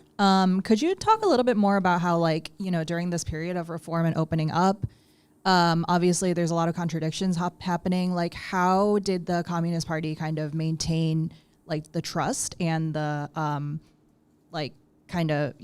essentially the trust of the people that maintain power? Like, you hear, obviously, from propaganda, it's like militarily, or they crush the protests, or this or that, or whatever, but obviously, we know that's not the full story there. There's a hand back there, and then we'll do one more, and then...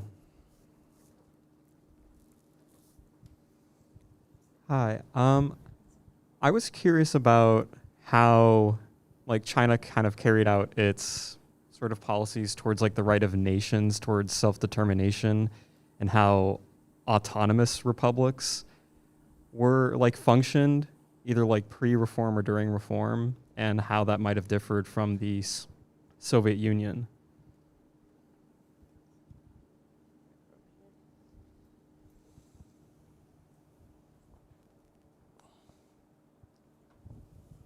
All right, thank you, Brian. So I just wanted to ask if you could explain a little bit about China's democracy. Here in the West, we often hear that China is not a democracy, and we know that this is often just a conflation of the expansion of capitalism. But you talk about China having these 5-year plans and the effectiveness of these 5-year plans and a planned economy. If you could just explain a little bit more about that process and how it's executed. Yeah, I think that's a good start.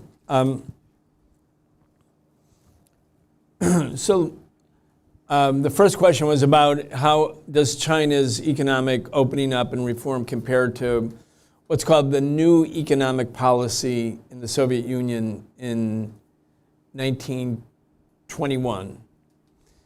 And under Lenin's leadership, and after a period of prolonged civil war, 3 million people died between 1917 and 1920. And the country was ravaged. 14 imperialist armies invaded, bad weather, there was a drought. 1 million people starved to death. And the state was devastated. There was nothing left of the Russian state. And Lenin said, we won't survive. We, the Bolsheviks, won't survive because we, the government, can't give people what they need. All we're doing is taking from the peasants because we have to feed the workers in the cities, but we don't have any money, we don't have any tractors, we don't have fertilizer to give in exchange. We're just going to the countryside and requisitioning grain to give to the cities. And he anticipated that the Bolsheviks would be toppled by a counter-revolution unless they could find a remedy. And the only remedy he thought was available was to reintroduce capitalism. And so in 1921, called the New Economic Policy, the Bolsheviks basically re-legalized the capitalist market. Because if people know they can get rich from doing something, that's incentive enough for them to be motivated. So all of these, like out of the woodwork, out of sort of this nothingness, the destruction of the economy, all these people were starting to figure out ways to make money. So that's the upside of capitalist competition, especially when the state can't provide. So Lenin died 2 years later, and there's a big debate over the legacy of the new economic policy. If Lenin had lived, would he have continued that policy? Would that have been called socialism with Russian characteristics? Would that have been the same thing as the opening up? But he died, so we don't know. There's no way to predict. But in 1928, Stalin, who was the new leader of the Soviet Union, took a different path and began the collectivization of private firms. Now, most of the people in Russia were peasants, and most of the peasants were owned small amounts of private land, very small. So small you couldn't work a tractor with them. They were little strips of land. And Stalin came to the conclusion that unless the Soviet Union collectivized and made small farms into big farms, or the other way, made big farms out of small farms, that they wouldn't be able to produce agriculturally what they needed for industrialization. And that if they didn't immediately industrialize, that the Soviet Union would be invaded and toppled by a foreign power. So in 1930, Stalin said, we have about 10 years to catch up with the West. We have 10 years to do what they did in 100 years, and if we don't, we'll be crushed. Well, he wasn't wrong, because in 1940, the Nazis invaded the Soviet Union, and 27 million Soviets died, but the Soviets defeated the Nazis. And they did it because they had become an industrial powerhouse. And you could only become an industrial powerhouse, one, by having the available labor to work in factories, And where was that labor going to come from? It had to come from peasants moving from the countryside to cities. So this process of urbanization, very rapid, very rough, brutal in a way, took place. And the collectivization of the farms also meant that younger Soviet peasants didn't want to stay and work a collective farm. Maybe their father or mother thought, if we have our little strip of land, we can become rich someday. But we don't think that, and it's now collective farms. So they came in droves in the tens of millions into the cities. So NEP ended because the Soviets urbanized and collectivized. The other thing is that in 1928, when the rich peasants on the countryside, who are really the capitalists in the countryside, knew the Soviets were in dire straits for food, they went on a grain strike. So they stopped bringing food to the cities. That happened in 1928. And Stalin then went out and collectivized the big farmers who did that. He said, okay, you're going to do that. We're going to take over your land and we're going to make it a collective farm. And the peasants who are poor, it'll become their property. And once that started, it led to a fierce conflict in the countryside. And within 2 years, almost all of the Soviet countryside was collectivized. It was the biggest social revolution ever in human history up until that point, but it was a revolution from above. Not like the 1917 revolution, which was a revolution from below. This was the government itself said, we're going to collectivize the countryside. They tried to appeal and recruit the poor peasants, the landless peasants, and many joined. But when you try to do things forcibly, it also led to a severe, almost a civil war in the Russian countryside. So very mixed results. But bottom line is the Soviet Union did industrialize enough so that they were able to withstand the Nazi invasion. Would Lenin have continued it? No way of knowing, because he did die. He died in 1924. I think he would have, actually. I think he would have done, I think Lenin's thesis on collectivization was to go very slowly. He said, you cannot mess with the peasants. Don't try to abruptly, especially because the Bolsheviks were urban folks. Like they have city folks come to the countryside and tell people, this is the new way of life after 1,000 years of living differently. That's going to be a cultural problem too, but we don't know for sure. So that's the answer to that. The left unity thing I'll come to later in the class at the end, maybe. The Mao period, Mao went to the base, he went to the countryside, to the peasants. What happened during the opening up? I'm going to answer a couple of questions here, the same, they're kind of this overlapping. I think the party was, I was in China in 1989, right after the Tiananmen Square events, which was the suppression of this protest was June 4th, 1989. And I was there about a week later, weirdly, because I was on my way to North Korea, not because I was going to, but I was there, so I got a chance to sort of see it. And all of the propaganda at that time, the party propaganda, the government propaganda was like these pictures of these young Chinese people who were, looked very well dressed. And they were like, enrich yourself, get rich. To get rich is glorious. It was like these slogans were very individualistic slogans. And I think it was a serious departure from what had existed before. And I don't know if it was necessarily Deng Xiaoping. I mean, China's a big country, there's lots of different political forces. But the media, the Chinese media was very, I would say, very kind of pro-capitalist and pro-West. On the way back from China, this is when the Chinese student exchange program was just starting. So China was sending thousands of young Chinese students, the best and the brightest, so to speak, to American universities. And I was in this plane, and almost everybody else were like 19-year-old Chinese freshmen coming to American colleges for the first time. And I was flying on Chinese Airways, and the movie that was running that we all watched, this was before you had your own little screens, was a movie about it was a Tom Selleck movie about a Polish or Romanian circus company that defected and left the communist Poland to come to America. And I was like, this is what Chinese kids are watching as they're flying to San Francisco in their first visit to the United States. I said, how could this possibly not be intentional? And it was right after Tiananmen Square. So I think in China Airways, there was a struggle going on over whether to end the socialist project altogether.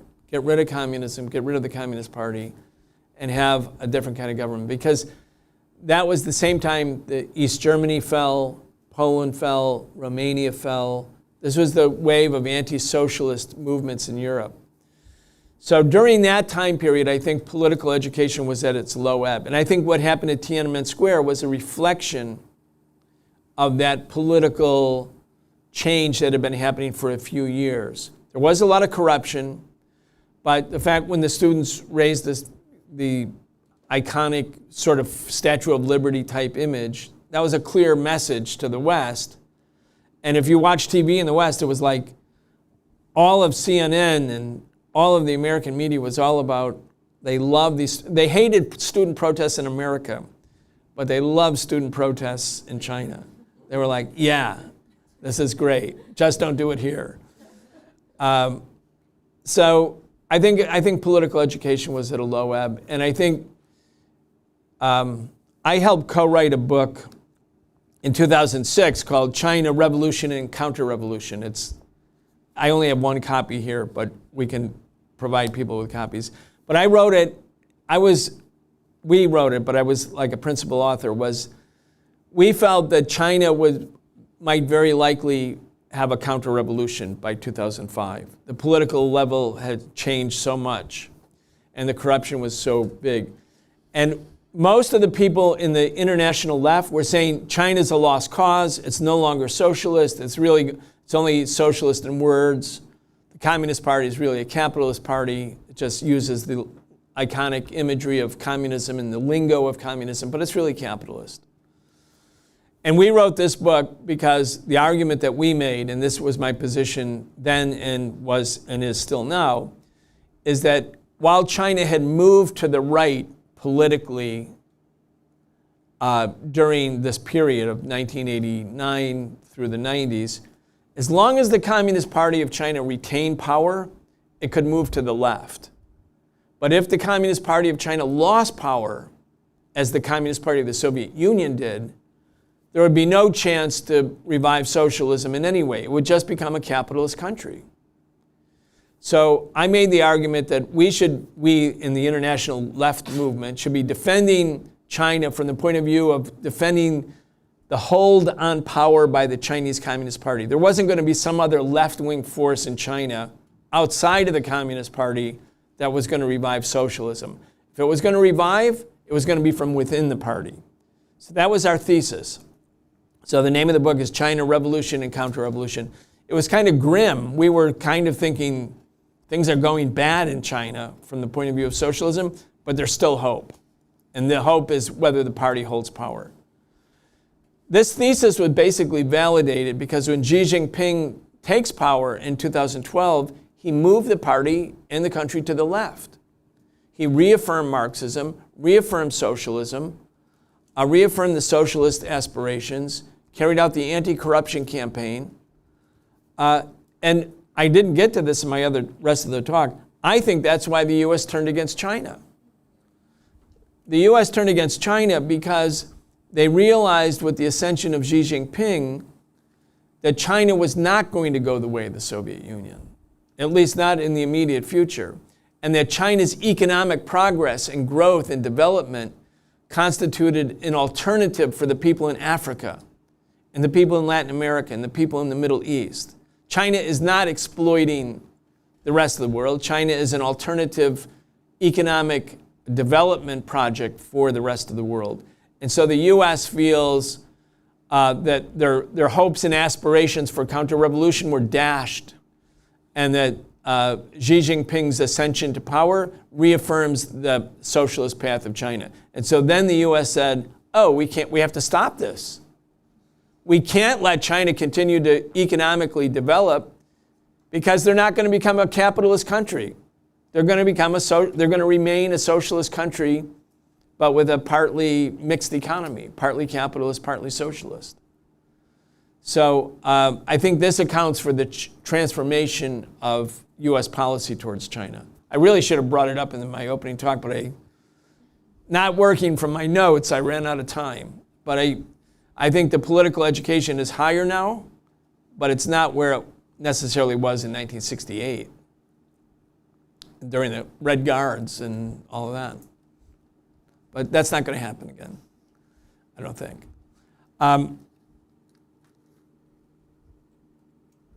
How could how could Deng Xiaoping not talking about class struggle? How could it be justified? Well, he does talk about class struggle. Really important to actually read what the Communist Party of China wrote during the Deng period, rather than have Western socialists interpret it. Go to the source, read the material. Deng Xiaoping never says the class struggle is over. On the contrary. But he's using different points of emphasis in terms of what the priority is at different stages of development. Obviously opening up, when China was thinking like we want to open up and get all of this Western capitalist investment into the country to help it grow, they deliberately toned down the public rhetoric. So you're not going to see any statements from the Chinese government like, long live the world communist revolution. You know, they were trying to not have happen what's happening now, which is a ferocious assault by Western imperialism against China. So they were basically low-keying all of their public political formulations, but unless you have read the core documents, it's very risky to sort of get your interpretation from other socialists. I can't read my writing. It's the last point. CP. Oh, does the Communist Party retain trust of the people? Is that? Or why? Or how did it happen? Is that your question? Yeah, I think the basic. This is I won't know with certainty, but I'll make a guess.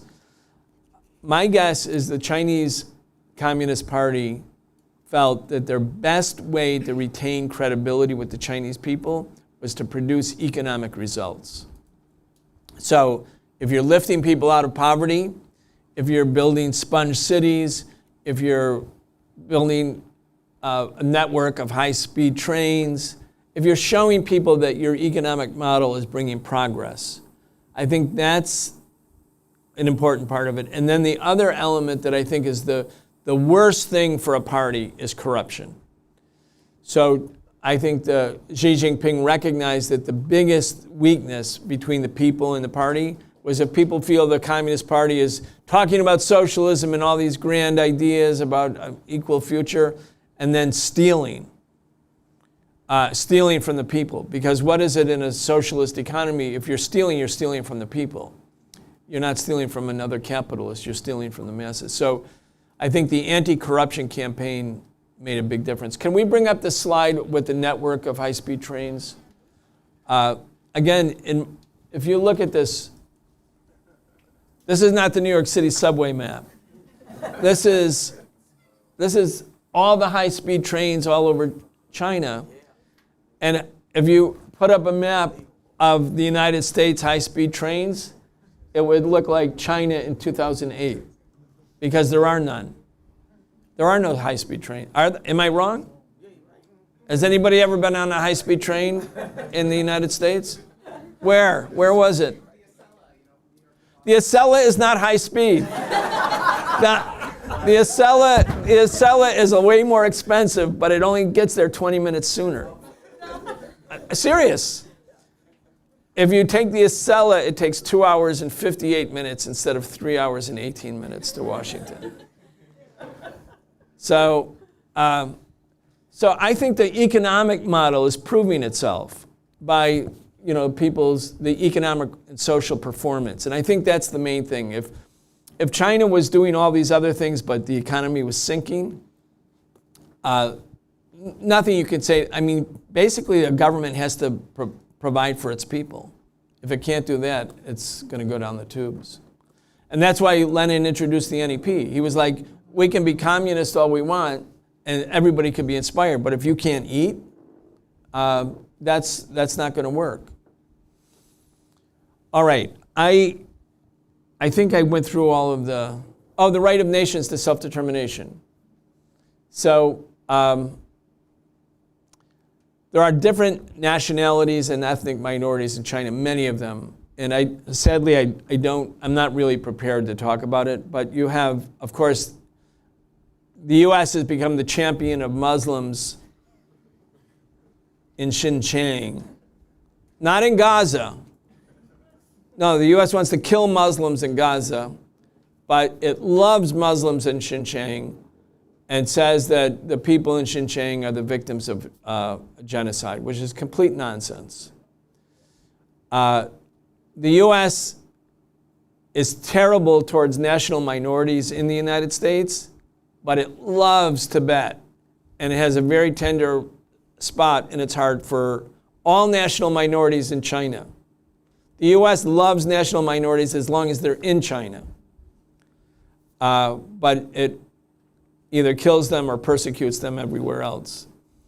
So the Chinese policy has been very interesting. I mean, how many people here have heard the stories about the Dalai Lama and Tibet and how the Chinese are repressing Tibet? I mean, we've all heard them, right? Is there anybody who hasn't heard them? The Dalai Lama? You haven't heard? Can somebody talk to him? So the U.S., I mean, the Dalai Lama, okay, so he was the religious leader in Tibet. Still says that he is.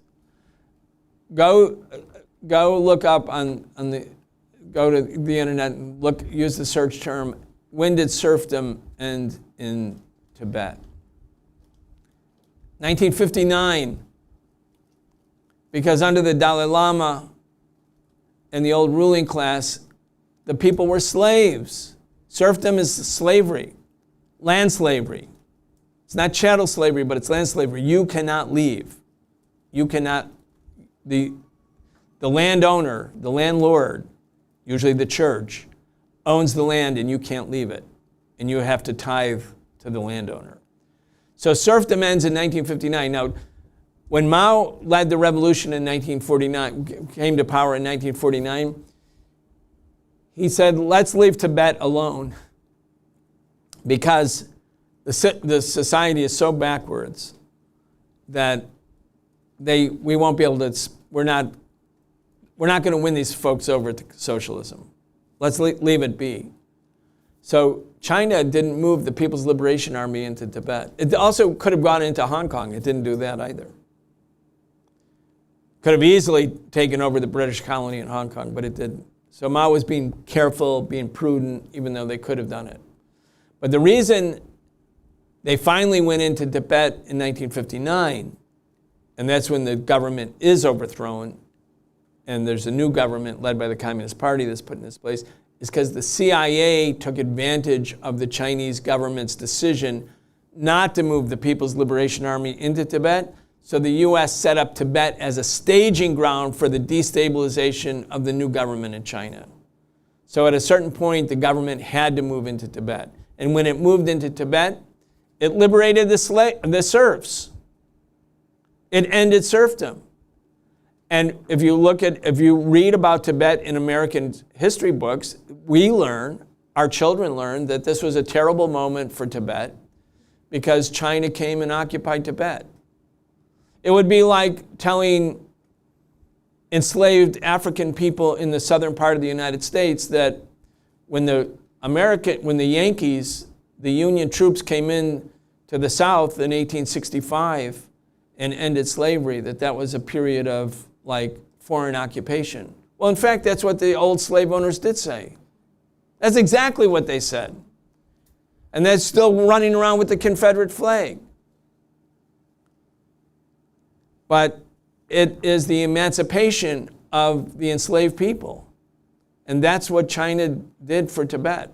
In Xinjiang right now, I wanted to take a group of people to Xinjiang to do a fact-finding tour. A lot of my friends are going, everybody's going to Xinjiang these days. We were about to go, and I had permission to go and to take a group of journalists there right before COVID hit. And then we just kept postponing it afterwards. But, it's not true. There's not a genocide. Life expectancy in Xinjiang is increasing. Does that mean that there isn't elements of chauvinism or discrimination? Like, nobody, again, China's not heaven on earth. Nobody said it's heaven on earth. In the Soviet Union, after the Soviet Union was created by the Treaty of 1922, there were 15 republics: Ukraine, Azerbaijan, Armenia, Georgia, Kazakhstan, Turkmenistan, Kyrgyzstan, Estonia, Latvia, Lithuania, Russia, for a while. Between 1920 and 1990, those national minority peoples and Russians lived in peace. Since then, there's endless war. Once capitalism was restored, Russians are killing Ukrainians, Ukrainians are killing Russians, Armenians are killing Azerbaijanis, Azerbaijanis are killing Armenians. Like, the return of capitalism was the worst possible thing for national minority peoples. And socialism, in spite of the fact that it wasn't heaven on earth and it didn't solve all problems, you take a republic in the Soviet Union like Uzbekistan. In 1917, Uzbekistan had an illiteracy rate of 98%.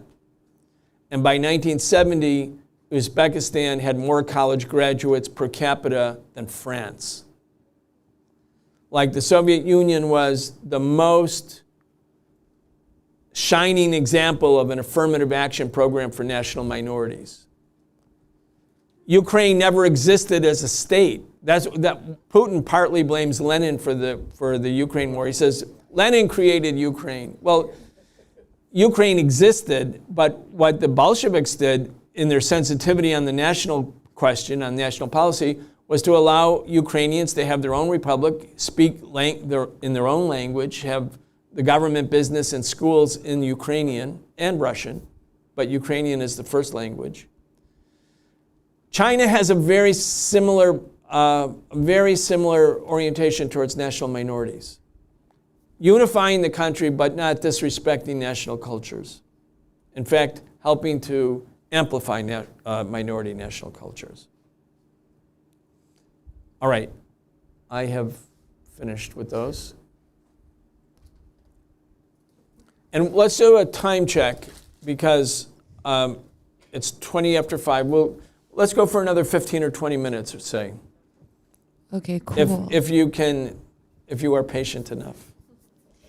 Lots of amazing questions online. I'll start with, maybe we'll take a couple. The first one by S. How do we understand Maoism as a political trend in the U.S.? Okay. Another interesting question is about by Daniel about how we can understand Russia and China's relation today, particularly with BRICS and other economic formations, that have taken place after the Sino-Soviet split. So about BRICS generally. We want to take another? Yes. Those are great questions, by the way. I approve of them. 100%. A question about if you could talk about what happened in Tiananmen Square. Who was in the streets? What did they want? And what was the response of the CCP? Okay, those are pretty weighty questions. So let's stay with those three. In terms of Maoism, Maoism was a very significant current inside the United States left, starting in its first iterations in 1965. One of the younger, newer parties called the Progressive Labor Party at first was a Maoist party. It abandoned Maoism in 1968. But after the Chinese Cultural Revolution, China gained a lot of adherents in the U.S. left and in the European left too. And of course, in the Philippines, the New People's Army was a Maoist party. A party in Peru, Shining Path, said it was a Maoist party. A lot of parties said they were Maoist, and I thought of it, like a lot of parties say they're Leninists, but would Lenin actually approve? Maybe not. So it's the problem of having a legacy that you actually don't control. So in the United States, around 1971, by 71, many Maoist parties. There's the Revolutionary Communist Party, the October League, the Guardian newspaper had become a Maoist paper. It had been a sort of a left liberal paper. The Young Lords Party, which was a Puerto Rican nationalist party, had also sort of moved towards Marxism, Leninism, but Mao. The Panthers, of course, Black Panther Party, held Mao in great esteem, even though they didn't call themselves Maoists. There were so many different parties, and they're all, with the exception of one or two, are gone. So Maoism was, after Mao's death, and after sort of the diminution of the Mao trend within China, the Mao, what you might call the Mao faction of the Central Committee, was essentially defeated after Mao died. His wife, Chang Chiang, was put on trial. They're called the Gang of Four, she and three others. The people who had been the leading proponents of the Cultural Revolution, that faction of the Communist Party was essentially defeated. And that's when, after a couple of years, Deng Xiaoping and the new grouping came in, and that's when they inaugurated the opening up, the reform. Maoism generally then also declined. And there was another reason it really declined internationally, was that time period that I described in my main talk where the US started collaborating with China against the Soviet Union. That manifested itself all around the world. So because China had made basically a temporary block with the United States against the Soviet Union, wherever the Soviet Union was, or its allies were in the forefront of the national liberation movements and revolutions around the world, China was basically on the other side for a couple of years. If not explicitly, certainly implicitly. And so China's stature went way down in terms of the internet as an ideological current. You think about Fidel Castro. I'll give you this example. Cuba is such a tiny little country, right? And Fidel was the leader of this tiny little country. But all around the world, people loved Fidel Castro. I mean, he had this outsized role in world politics. Why? It was, in spite of the fact that Cuba was small, it was because of Fidel's intransigence against imperialism, his opposition to imperialism. When the ANC, when the Angolans were fighting the South Africans, Fidel said, when Africa calls, we must answer. And tens of thousands of Cuban young people went and fought, and thousands died to free Angola from counter-revolution and from the apartheid regime in South Africa. Fidel did that. He led that war. He was on top of it from Havana. If you go through that history, or watch the movie, The Battle of Cuito Carnaval, you get the sense he's the leader of the African liberation movement at that moment. When Che was the number 2 person in the Cuban government, what did Che do? He quits the government, goes underground, and goes to Bolivia to fight another revolution. And Che became this iconic figure, not just because of that poster. It's because of who he was. He was this like symbol of anti-imperialism. So when China goes through this period of recalibration in the late 1970s, the sort of the elan, the high stature of China as in the vanguard of anti-imperialism, that starts to diminish. And that's when Maoism really ends. So the Maoist organizations today there are some people who identify as Maoists, but they're a shell of what Maoism was as an ideological current. And I don't think Maoism will return, because Maoism, from my point of view, Maoism, I mean, I've read Mao, I've tried to read everything that Mao ever wrote. I studied the history of the Chinese Revolution, fascinating, beautiful history, inspiring. I mean, how can it not be inspiring? It's just an amazing saga. Like 22-year-long civil war. I mean, it's just an amazing story. And Mao was the leader of that. He kept the party together. But Maoism is Marxism for China, and maybe for some other parts of the, quote, third world. His strategy was a Chinese strategy. His thinking was Chinese. His tactics were Chinese. So the idea of trying to universalize Maoism as a current of Marxism and apply it to New York City, in my mind, that's just doesn't work. Anyway, that's Maoism. Russia and China today. This is one of the weird ironies of history. I mentioned ironies before.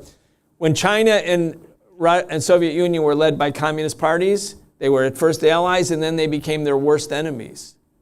And some of the things that divided them in the late 50s and 60s was struggles over ideology. The Chinese started publishing these pamphlets called The Differences Between Comrade Togliatti and Us, for instance. Togliatti was the leader of the Italian Communist Party, but he was a stand-in for Khrushchev in terms of the polemic. They didn't want to do it directly against the Soviet Union, so they did it against the Italian Communist Party. The Differences Between Us and Comrade Togliatti. Leninism Today, I think is the name of another one. They're brilliant pamphlets. They're 1960, 61, 62. They're like China's at war against Soviet revisionism over the heart and soul of what it means to be a Marxist, over the heart and soul of what it means to be a Leninist. And they're basically saying to the Soviet Union, you guys are selling out. You guys are making deals with the enemy at our expense because you're not really communists. You're pretend communists. You're revisionists. And then later they said, well, you're not even revisionists. You're social imperialists. You're a socialist in word and imperialist in deed. I mean, it went like that. It went from like, if I'm having a disagreement with you and say, comrade, we should have retreated when the police attacked. And you were like, no, comrade, we should have shown strength and moved forward. And then like the next time I'm arguing with you, you're a fucking fascist and you're part of the police. You know, it was like the devolution of the argument was like that. It was like, so the politics of the way the polemic was conducted made them their worst enemies. The way you are when your closest friend, you feel they've betrayed you. It's a sense of betrayal. So now there's no communist party in Russia, and Russia and China are very close. Yes. The ideological issue has been sort of put to this. This is the irony of history, I'm saying, is that now that they're not communists, they're actually better friends. Weird, right? Because the ideology at a certain point became a kindling for a bigger struggle, where if you have no ideological agreement, you can say, what are the things that we actually need from each other? What are the things that we have in common? What makes our alliance real? Then it's kind of naked self-interest in a way, which is more easily understood.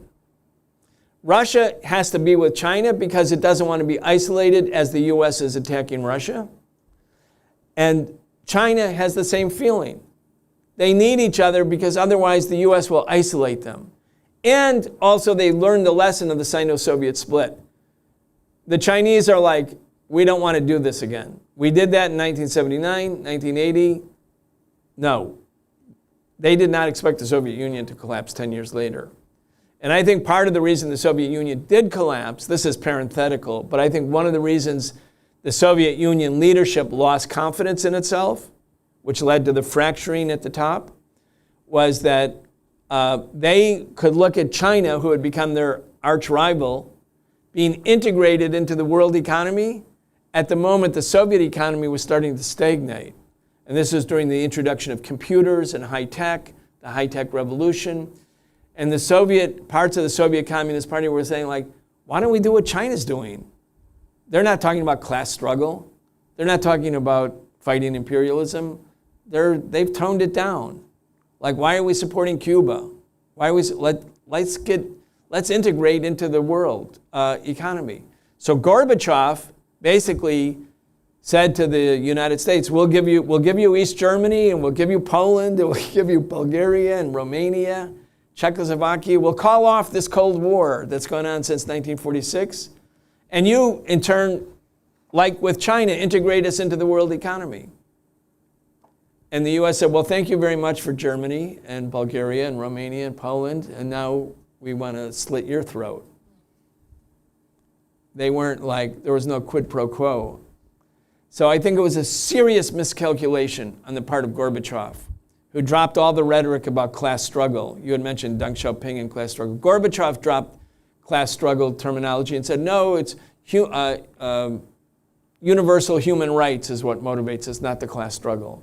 And like we could be friends with the Rockefellers and the Fords and formerly our class enemy because we're all humans. Well, that's true in a zoological sense. But in the fight of the class struggle, the workers and the bosses don't seem like the same people. What happened at Tiananmen Square? Wow, this is... So Tiananmen Square was for... How many people here have read about Tiananmen Square? How many people have never heard about the Tiananmen Square stuff? Okay. All right.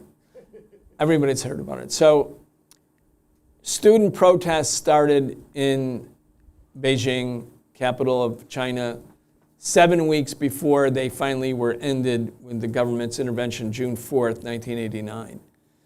And the protests were against corruption. They had lots of different grievances against the government. The government tolerated the protests even though they had basically paralyzed the capital. And they grew and grew and grew. And the US was madly in love with the protesters, as I said, because they thought this is going to be the human material to overthrow the Chinese Communist Party, as was happening in Eastern Europe. And the students who were the leaders, at least, I mean, any mass movement has lots of different currents. So you have people who are pro-West, people who are not pro-West. But the way you determine the character of a leadership, the character of a movement, is look to the leadership. Who were the leaders? What were they thinking about? What were they signaling? They were signaling that they were pro-West. They were signaling that they were pro-United States. By erecting the Statue of Liberty type figure in Tiananmen Square, they're saying to the West, we're with you. You know, when students were protesting in China in 1968, the Red Guards, you know, they were protesting against the Chinese Communist Party's policies. But the US hated the Red Guards. If you go back to Time Magazine, Newsweek, you'll never see anybody saying, you know, those Red Guards are such earnest young people, and they're so idealistic. We love them. The Red Guards were like, no, these are extremist thugs who are like destroying like basic tenets of human rights and dignity and human respect and behavior. They hated the Red Guards. they were protesting against the communist government. Mao had said it's right to rebel, and like lots of young Chinese people were involved in that. It was a genuine mass movement. It wasn't just bureaucratically orchestrated. But the U.S. hated those students. But the U.S. loved the Tiananmen Square students because they thought they were going to help overthrow the government. So the Chinese government tolerated them, allowed them to be there. Like I'm pretty sure if we occupied Washington, D.C. for 7 weeks and stopped the functioning of the government, we would be cleared out. Myself and the other folks were pepper sprayed 7 weeks ago and attacked and brutalized by the police when we were just trying to march towards the Capitol building when Netanyahu was there. I mean, the U.S. government would not tolerate a 7-week siege, but China did. But at the end, on June 3rd, there was a decision that unless they put an end to the protests, it was going to lead to like armed clashes. So on June 3rd, the People's Liberation Army came into Tiananmen Square. June 4th is what's known as the Tiananmen Square Massacre. They came into this square and they were unarmed. They did not have ammunition in their rifles. And there was a lot of clashes. Some of the armored personnel carriers, people dropped Molotov cocktails. A number of the soldiers were killed. Weapons depots in different parts of Beijing were broken open. There was now an armed struggle going on in the middle of Beijing. That was all day June 3rd, the night of June 3rd. I wrote about this quite a bit at the time. It's a long time ago, but I can, if someone wants the articles, I can provide them to you if you give me your contact info afterwards. On June 4th, after the number, at least 20 or 30 soldiers were killed. Again, put it into perspective from a Washington point of view. If we occupied Washington, D.C., and they sent the National Guard in, and we started firebombing tanks and incinerating soldiers inside the tanks, we would just be shot right away, actually. There wouldn't be like a next day. The U.S. wouldn't talk. The next day, the Chinese government sent armed forces, the PLA, into Tiananmen Square. As they were arriving at about midnight or 1 in the morning, they gave an order to disperse to the students. And the students who were still there, most had already left, they did leave. There was no massacre inside of Tiananmen Square. That whole thing is a complete fiction. But outside Tiananmen Square, in the area around it, there were multiple armed clashes with armed anti-government gangs and soldiers. And probably 500 to 600 people were killed. Half of them were government soldiers and half of them were people shooting at the government. It was almost impossible to get any of this from Western media. But we did a lot of research, we did a lot of digging, we used non-Chinese sources, including Western sources. The Tiananmen Square massacre did not exist. There were killings by soldiers around the square, and there were soldiers who were killed by those shooting at them. I think if you find it if you look, there's an article called Tiananmen Square, The Massacre That Wasn't, which is an article that I wrote way back when. But it's still around and we can share it with people. A lot more has come out since then where there's verification. This has been what the Chinese government has said from the beginning about Tiananmen Square. So our report sounds like when I tell people in Western audiences that it didn't happen like the US government, they all think I'm just an apologist for China. They think, oh, you're just covering up for this massacre. And I was like, no, I'm not. If there was a massacre, we would actually talk about it. But there wasn't. It's factually not true. doesn't mean there wasn't fighting, and it doesn't mean that there wasn't armed struggle, but the narrative about the massacre, which is these poor, wonderful students who loved the Statue of Liberty were just gunned down in the square, that part's not true. So the facts actually matter in that case, I think. But after that, the U.S. was, felt hopeful that Tiananmen Square would lead to a counter-revolution, but when it was clear that, it was really Deng Xiaoping, by the way, who took command of the situation. He had already retired. He took command of the situation. He was like, this is not going to happen. We're not going to be overthrown. We're not going the way of these socialist governments. We didn't make the revolution and fight all of this time in order to be overthrown. So they were going to use whatever force it took to retain power. And that's what makes a government a government. The government in any society is the government that maintains the preponderance of force, right? That's what gives, the government is the entity that can legally use force. That's why the police shoot people here. It's their license. But they weren't going to let that happen.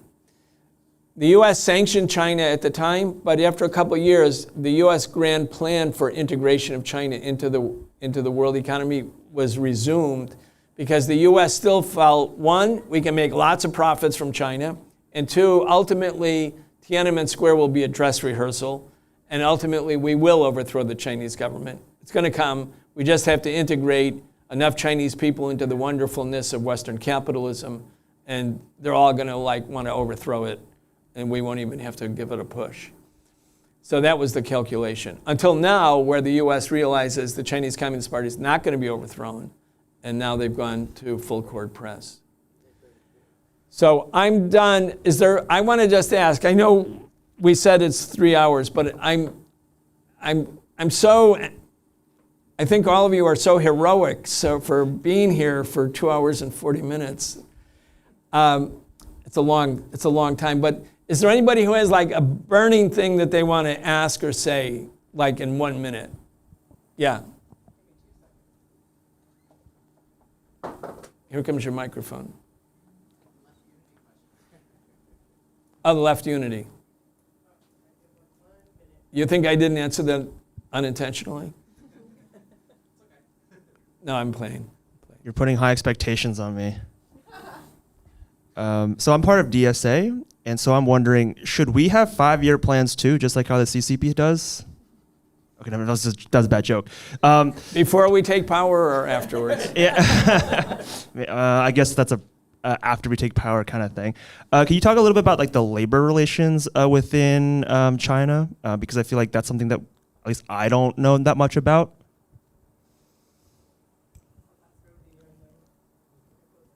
Yeah.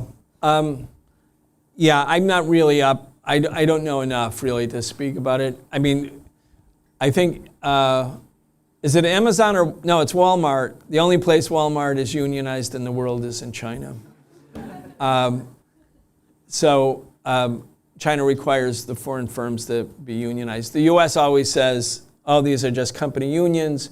But just like in the Soviet Union, everything was unionized, and people said, well, these unions just follow the party line, but they're still unions.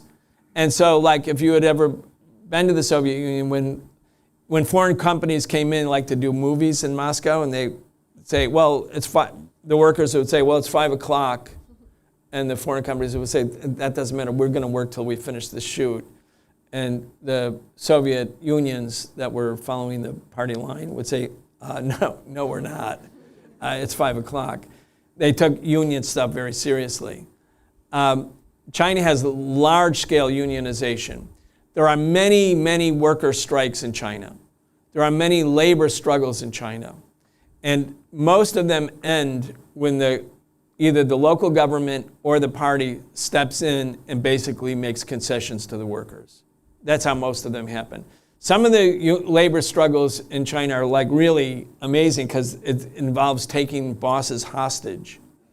I don't know if you've read about this, but workers and especially if they're foreign bosses, take them, hold them in the factory, take them hostage, and then after 3 days, the local government comes in it sort of meets the workers' demands, promises them amnesty for having taken whoever hostage, and life goes on.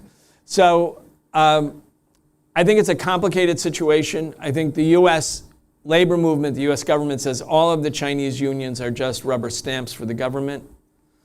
But anybody who's, I mean, I've been involved in the labor movement for a while, I mean, at different points, and if you get workers together, no matter how conservative or how bad a union leadership is, like whether it's going along with the party line or the bosses or whatever, if workers are united in some sort of elementary organization like a union, they're going to use that instrument for themselves. That's the nature of labor organizing. It's the nature of being a worker. And so I think a lot of the social democratic, I'm not saying this about DSA because I haven't read your stuff, but a lot of the social democratic sort of critiques of the Chinese labor movement is that they're nothing organizations, they're just paper, they're just sort of fictions, fictitious unions. And I know that in large part that's not true. It may be true in some areas, like just as there are in the United States. If you're in a union and the union doesn't fight, it's a corrupted union, that also happens. So, but I wish I could give you more of an answer. That's the only one I can give you, because I haven't studied it in the last couple of years. Awesome. Okay. Thanks, Brian. All right. Thank you, everyone. And she gets the final word, though. Wait. Well, I want to see if you had any other closing remarks. So I'll just close out from here. Yeah, let's close Awesome. out. All right. Well, thank you, comrades. Someone in the chat said they do feel heroic. So thank you for bolstering us. Yes, yeah, I'll get to that soon. Oh, I didn't ask you. There was the question about left unity, right? Let me do. The left unity is, and everybody talks about unity as like a precious thing that we must strive for, and it's very hard to achieve at some levels, but very achievable at other levels. And it's really about conformity to principle, and also kind of a humility in the way organizations operate with each other. You cannot have a real coalition, a united front, or an alliance without understanding that the people you're having an alliance with are not you. They're something other than you. They think something other than what you're thinking. Maybe in the main they think what you're thinking, but they're not you. So nurturing relationships is very critically important in terms of maintaining left unity and not allowing small things to break up left unity, including small things that might seem very big things at a moment. People get emotionally charged when they're fighting with each other, and also social media is awful. Social media rewards people magnifying fighting. And people who do so little in real life but occupy so much space online are endlessly provoking squabbles and fights. And it's like it's gross, it's disgusting, and we should reject it. A lot of times we get attacked, I get attacked, the Party for Socialism and Liberation gets attacked a lot on social media, a lot. I mean, as does other groups. Our basic idea is we don't respond. It takes a lot for us to respond. We tell people don't respond because you're wasting time. You're interacting and spending all of this energy and all of these heated debates with a group of people who represent like 0.00001% of the population. And like the rest of the population, which is not involved in the debate, is actually people you want to reach and who you should be spending time thinking about them. And it's very easy when your dignity, honor, reputation is being ridiculed online. You really want to respond, except it's just like putting oxygen into a fire. And so like I really try to, as a rule, not respond. It would take a lot for us to respond. And we do respond once in a while, but it takes a lot. The other thing is principle. And this is where, you know, the Second International broke apart because when World War I started, they all pledged that once the war began, they were going to oppose their own government and they would, you know, support internationalist outcomes. And then the war started, and every party, with the exception of the Bolsheviks and the Serbian party, and Eugene Debs, but that was different. But they all capitulated to their own government because social pressure is hard to go against. It's easier to be brave about physical danger than social pressure. Like the day on October 8th, the day after October 7th, we had a mass demonstration in Times Square in support of the Palestinians. And like this was right after the Palestinian resistance took the initiative. It's one thing to support people who are victims of genocide. It's another thing when the victims of genocide take the initiative and actually take military initiative. And then they're portrayed in the media as like the worst terrorists in the world, as Hamas was on October 7th, and carrying out the most heinous crimes. And there was so much bourgeois attack against that demonstration that parts of the movement that had worked for it denounced the movement, denounced the demonstration, including DSA. You know, and we had really wanted DSA to be part of it. And we were very, you know, we thought most DSA people would actually not feel this way. But some people in leadership always feel the social pressure is coming down on them. And they want to make it clear, we're not the bad guys. We're not friends of Hamas. We like Palestine, we're for Palestinians, but we're not the bad guys. They're the bad guys. And so that's the fracturing of left unity comes usually under pressure from the ruling class. And it's very hard to stand up to social pressure. So anyway, I'm not offering a solution, I'm just sort of diagnosing what the problem is and saying that you have to, I'll repeat, nurture our relationships with each other. Don't exaggerate small differences. Don't respond online to attacks, even if they seem to bug the hell out of you.